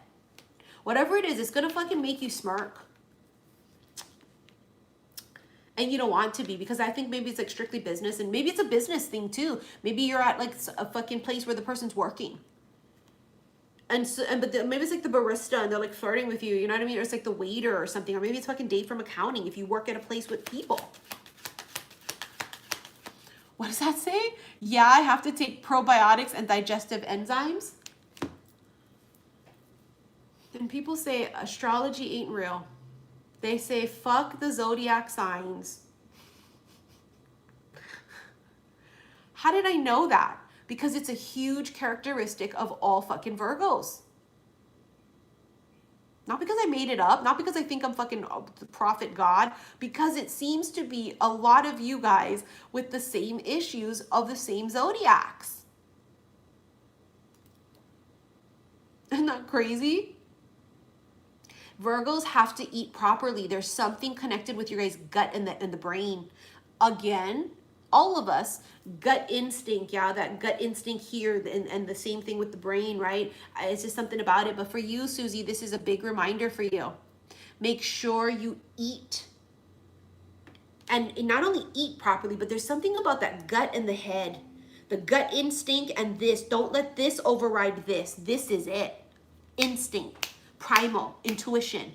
See, the head gonna fuck us up sometimes. Because the head sometimes overthinks and goes, yeah, but really, is that what it is? Well, it was a miracle, but was it really a miracle? Well, I mean, that was great, but was it really great?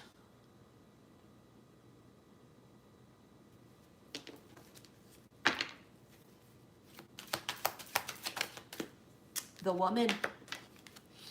I saw Medusa in my head. See, that looks like Medusa. So it's a gorgeous young woman, but the way the hair is, something with Medusa. My daughter? Honey, my daughter's in college. So, I mean, when she's home, she can. Yeah, I don't have young children. I'm an empty nester. So this energy is something to do with like Medusa. You know Medusa, right? Who she was. Can't look her in the eye. There might be something about the gaze of the eyes, whether this is when they look at you or you look at them or when you look at each other. You know, it's like stone. It's like, stop dead in the tracks. Ooh, okay, Susie. No wonder the fucking smirking was happening when I was channeling it on your energy. Okay, bitch. Okay, Medusa. Holy fuck, can't look them in the eye because if you do, boom, stop. Frozen.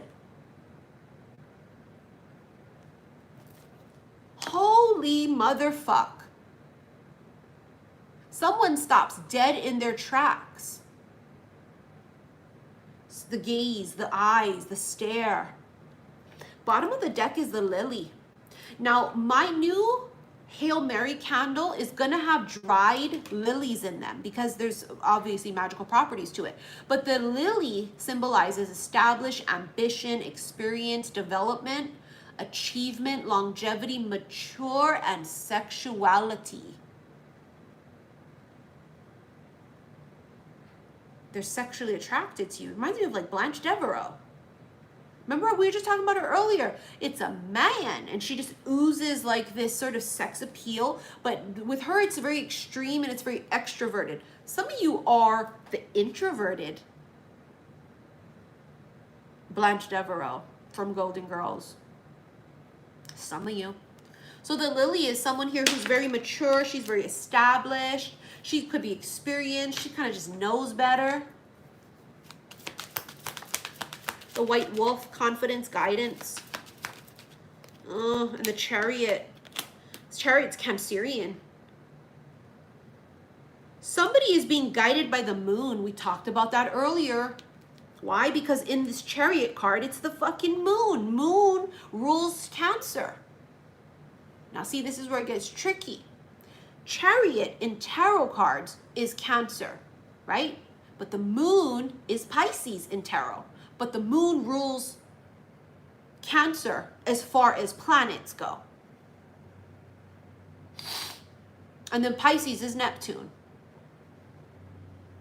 Because people always try and check me on here. You can tell they don't know what the fuck they're talking about too. They'll be all, that moon card is not Pisces. That moon card is Cancer. Cancer rules the moon. No, duh, bitch. Go Google your shit before you come and correct people. That's what I do so I don't look like an ass. If you would Google it, they would say, actually, in tarot, the moon is Pisces card and the chariot is Cancerian.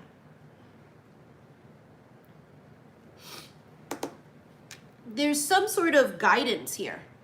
The masculine being guided by his intuition or being guided by the moon. And the moon is intuition. The moon is the feminine. Whoa, there's a dog energy here. This is support. There's two like dog or wolf energy. So somebody here could be a dog lover or have dogs. They could work with animals. Somebody could work with animals, or they like dogs. They like animals. So the dog energy is a super fucking loyal, devoted person, right? Because that's the dog. Dogs are super loyal, very devoted. Could be a friendship vibe as well too. It feels like best friends. All right, give me 1 second. Let me finish this up for Susie. And then I'm going to do the final pink potion deck and close this up. Everybody else, I'm going to do you guys off camera or the next time I'm live if you want it live. Final messages, please, for Susie.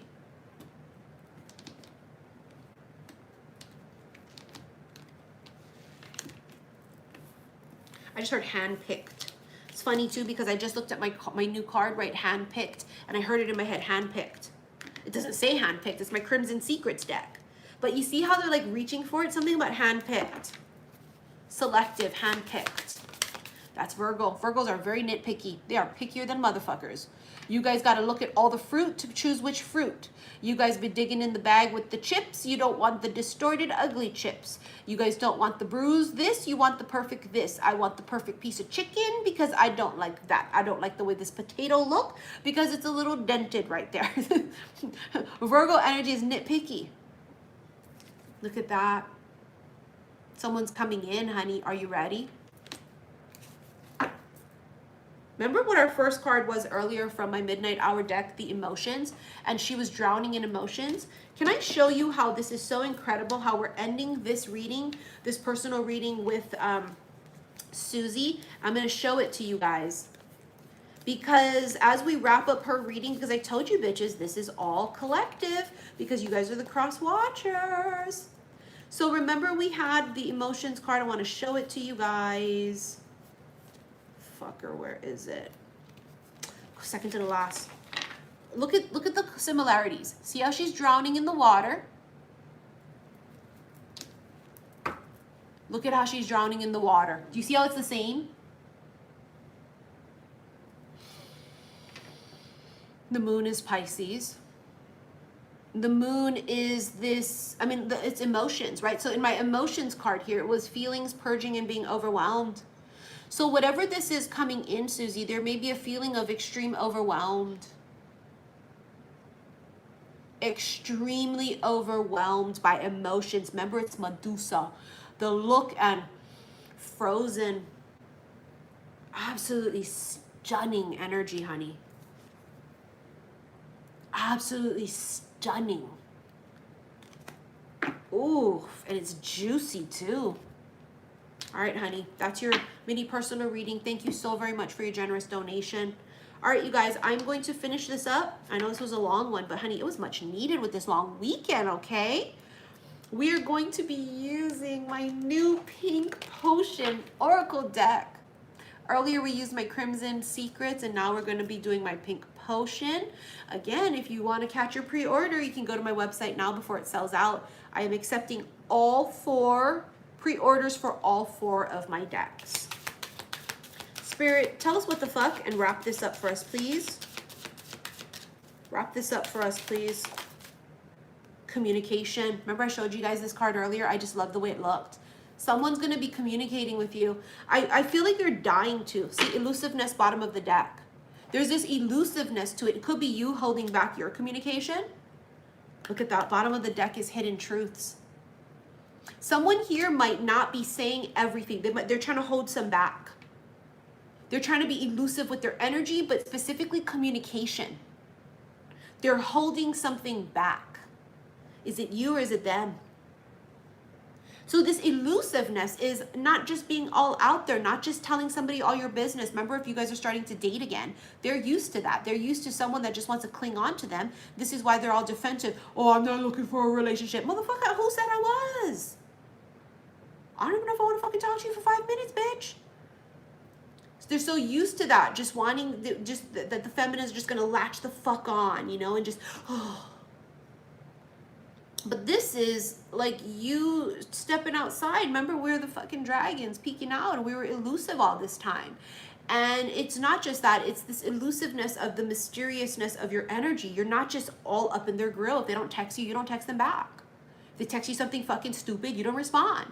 You give it time, let it settle down, go back in, check their temperature again. If they're still being fucking stupid, then it's a no. Act accordingly. There's this beautiful energy, and I love how there is something here that you can like feel it too. It's like under a veil, like you can kind of see it and feel it, but not exactly really. And this is also what I feel like when they communicate with a lot of you, they can't read you. It's your mystery. And they ain't used to that. They're used to unawakened. Just because you're feminine doesn't mean you're an awakened woman. There are a lot of feminines out there that are unawakened. Not everybody hears the call to awaken. There's something that they're not telling you, or you're not telling them. Somebody is keeping something to themselves. I also feel like the more you don't communicate with them, the more the hunger of it kind of just this like burning desire. There's like this anxiousness brewing. It's almost hypnotic. It's almost like it's intoxicating for them, like drunk off of your energy. They just want more of it because you don't give them a lot of it. You give them little morsels. Infatuated. I mean, literally, it's what they are. They're fucking infatuated. Abso-fucking-lutely. They are intrigued because why are you like that? You're like, what? And they're just like that. Like, you're different. You're not like harassing me. You're not like texting me constantly. You're not like, if I asked you out and you said no, you're like, no, I don't feel like I want to go out tonight. And you're just not in a rush. Why are you not double texting me? How come you're not, making up excuses to call me or whatever? Why are you different? And you're like, I don't fucking know. It's just the way I am. They're just like enamored by the different energy because remember, they're bored. I think a lot of men out there are really bored at what is there, just like the women are really bored of what's there. They're both equally bored of each other. So we're coming in to rock the fucking boat. Extreme infatuation. It's beyond crush. They don't have a crush on you. It's deeper than that. A borderline obsessive. We wouldn't have it any other way. My man needs to be borderline obsessed with me because if he is not, you ain't my man, boo-boo. You know what I mean? But I also need my space. Get the fuck out of my face. Love me hard from afar. And only when I say you can come close, then you can come close. It's complicated. It's different. It's difficult. A luxury. Look at that. A glamorous life. Something about glamour. Some of you might be like this. You like luxury. I mean, this is Taurus energy, isn't it? Ruled by Venus. This is Capricorn energy. Capricorns are the sign of the elite. This could be even Libra energy because Libras are, ruled by Venus again, but really more so Taurus and fucking Capricorns. They love that. They love them some luxury, honey. They like nice things. This might also be them giving you stuff, gifting you. I mean, you're the goddess. That's the proper thing to do, is to give goddesses gifts and offerings. Ooh, they might give you stuff. Oh, I'm a Capricorn moon. That is my love language. Money, give me stuff. See, if I was a gold digger, it would be so perfect, but I'm not. I'm kind of bummed out about that sometimes. Like, how come I can't be a gold digger? It's my love language. I love gifts. I love money. But I just can't do it. I can't even talk to a guy if I don't feel physically attracted to him. And I'm supposed to go and like be with somebody and marry them and have children with them? Ew, I'm supposed to lay in bed with them? Oh, fuck no. I can't do it. I cannot physically do it.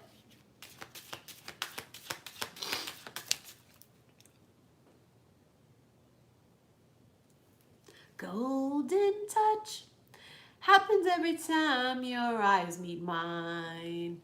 Whenever you are near, I get butterflies every time your eyes meet mine. You guys ever heard Shinehead's Golden Touch?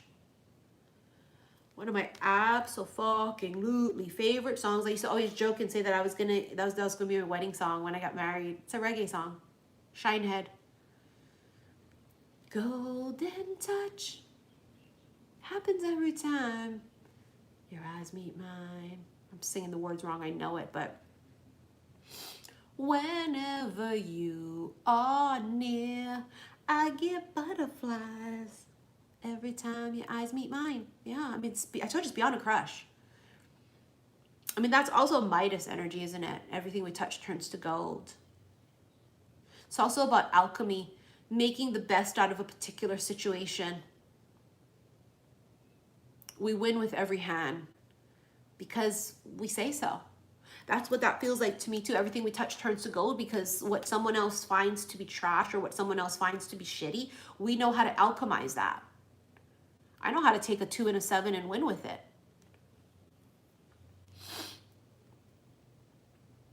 We're magicians, we're alchemists, you know, we're transmutators. I love these 2 fucking decks. God, you guys, oh my God, oh my God. What does that say? Sentimental. Oh my God, but you got them in their fucking feelings. Sentimental too, they could be thinking about something from the past. I don't know if they know you from the past or if this is also them just feeling sentimental with you. It's like connected to their emotions. Hold on. We're going to look up the exact definition of sentimental because we know what it is just by saying it, right? But hold on.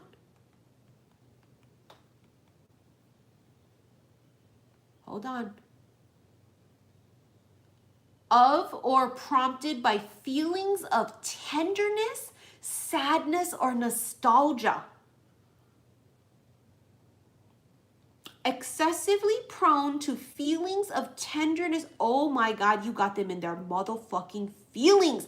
It says when a person is sentimental, it often means they are sensitive to their own emotions and those of others. Oh, fuck, you're screwed.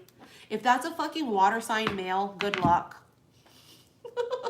Sentimental is a nice way of saying moody motherfucker, emotional roller coaster. But they're emotional. You bring out the emotions in them. One more. I can't help it. One more. You make them feel. One more and then we're done. It says new fucking love. It says new fucking love, bitch. I know, I chose it because I thought it was so cute, this picture. Look, the marshmallow is a heart and it's very pinky. And it's just very, like, delicious. New love. I bet it fucking is. Not only Cancer signs are moody, Scorpios are too.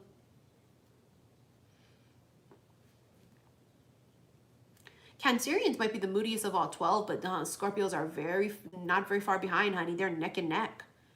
Bruh, have you ever dealt with a fucking hardcore Scorp? Oh my God. You know, I'm freaking, my parents are Scorpios. My dad is like that classic November Scorpio too, and I mean classic. To the T kind of Scorpio. Oh, honey, they are moodier than a motherfucker too. Their minds change and they're very, of course it depends what else they have in their chart and if this is their moon sign or not. I just learned recently that if you have a Scorpio moon, that means they exhibit 10 times more of the Scorpio energy than if they're just a Scorpio sun. So if it's a Scorpio moon, you're fucked. That's what I read. I just learned that. Because, you know, bitch, we always doing some research when necessary and required. And it said, if this is a Scorpio man, if this is a Scorpio moon man, it means that they exhibit it 10 times more than if they were a sun. And it's all signs. All signs, like I'm a Capricorn moon. So because my moon is your emotions, I don't know, it's something about that. It's like it's more exaggerated in the moon sign. The characteristics of the sign. And so, yeah, if it's a Scorpio moon man, Cancer moon man, Pisces moon man,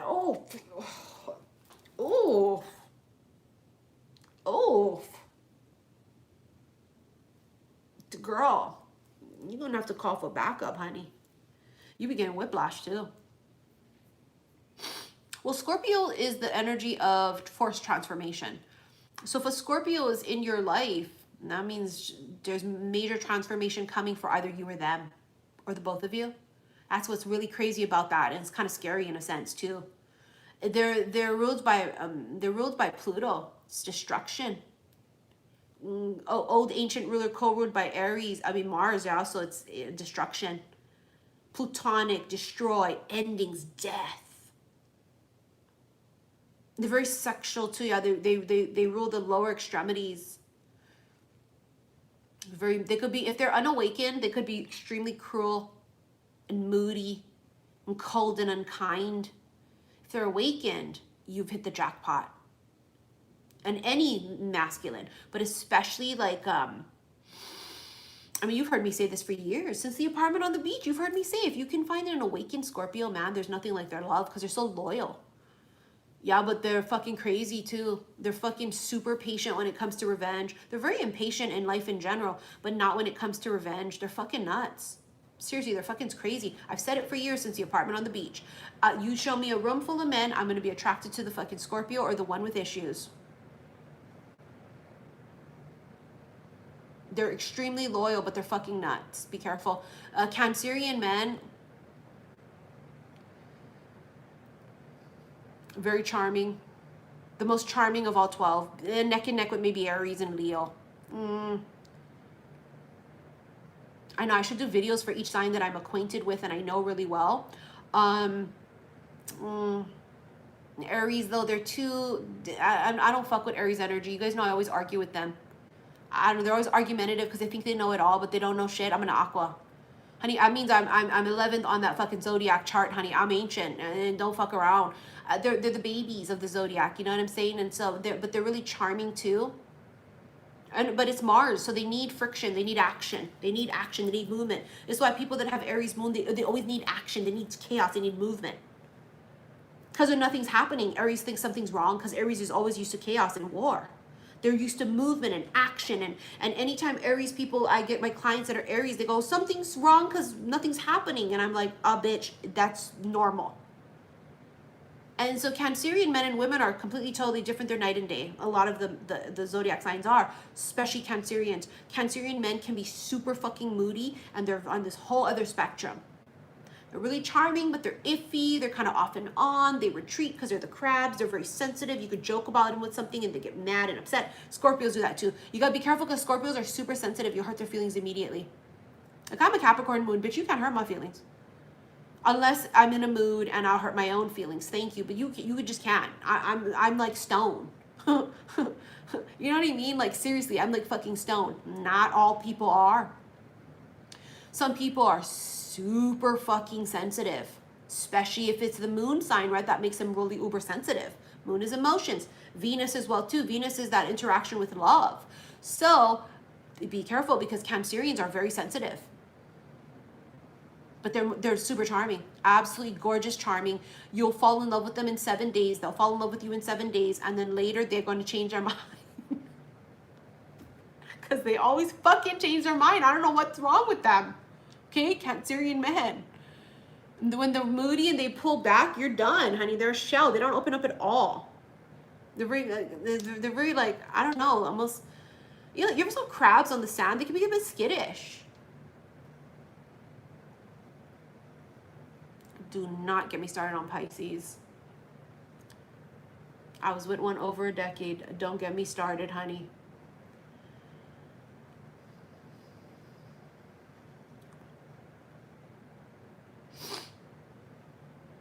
I think it's because I have no water in my chart. I'm attracted to water because I think it helps bring out the water in me.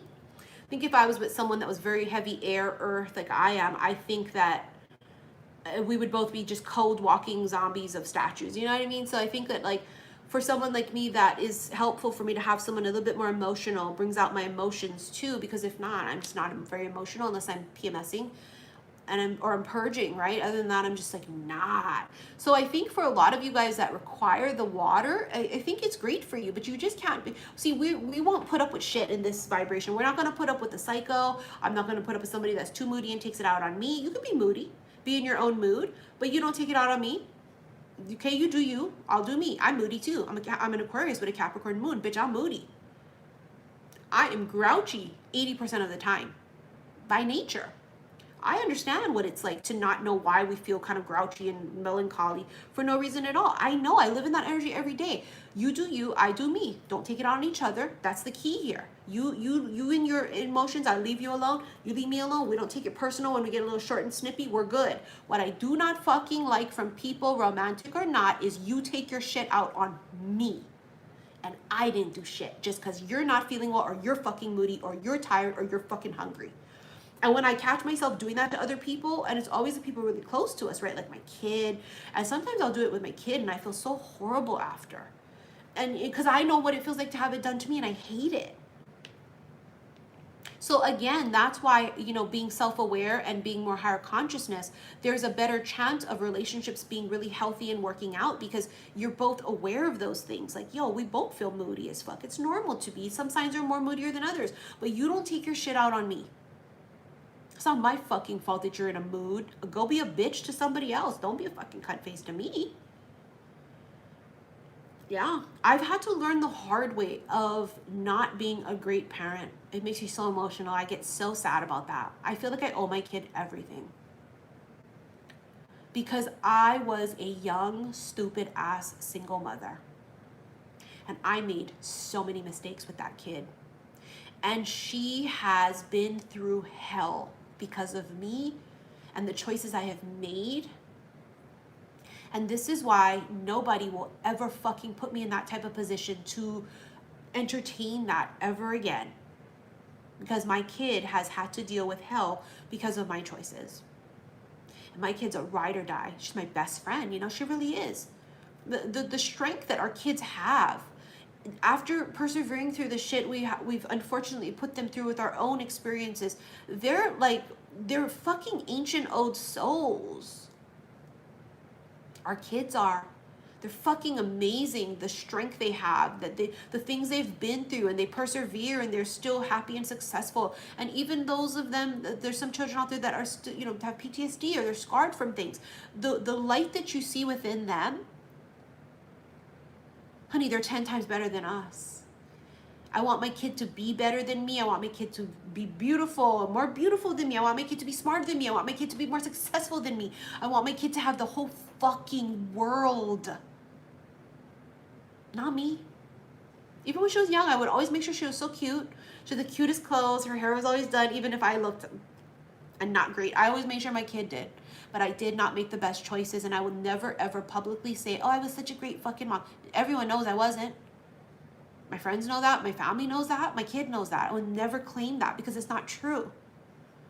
But it's what makes me a better person today is that I had to be a horrible fucking person to myself, because it starts with self. I didn't love me, and so I self-sabotaged, and so I gravitated towards people that didn't like me either and didn't love me.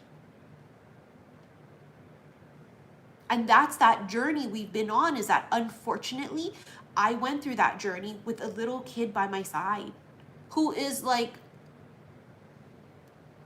I mean, literally, our kids are just like fucking insane. They're super strong and persevering because of what we put them through, unfortunately. And, I just want the best for my kid. I want her to have the world because she deserves it.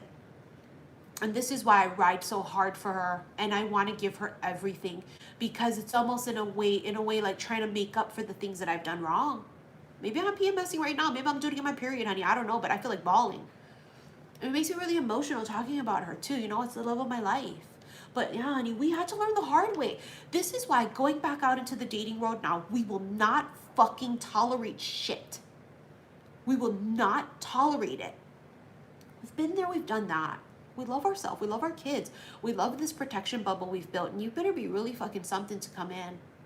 So we're just not going to do it. We're not going to entertain the shit. We're very heavily protected. And we're going to remain that way.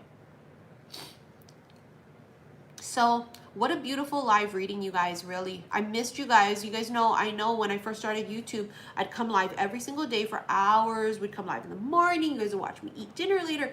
And, throughout the years, I've evolved too. You guys have seen me on my own journey. And our energy evolves too. But thank you guys so very much for sticking it out with me. I love you guys. Thank you for all of the donations you guys sent. For those of you that sent donations that I'm not able to do live, I'm gonna do it either tonight or tomorrow, and I'll send you the link in the email. And thank you for those of you that sent super chats on here. And remember now, if you guys want to pre-order any 4 of my Oracle decks, they're finally back on my website for pre-order. Remember, they're pre-orders. They can take up to 4 weeks to come in. Okay, this one took a couple months, these last 2. But I'm telling you, it was so worth the wait. I'm glad you guys got to see it on camera, me opening them and connecting with them. I'm so excited to use them. All right, you guys, thank you so very much. Love you guys. Bye.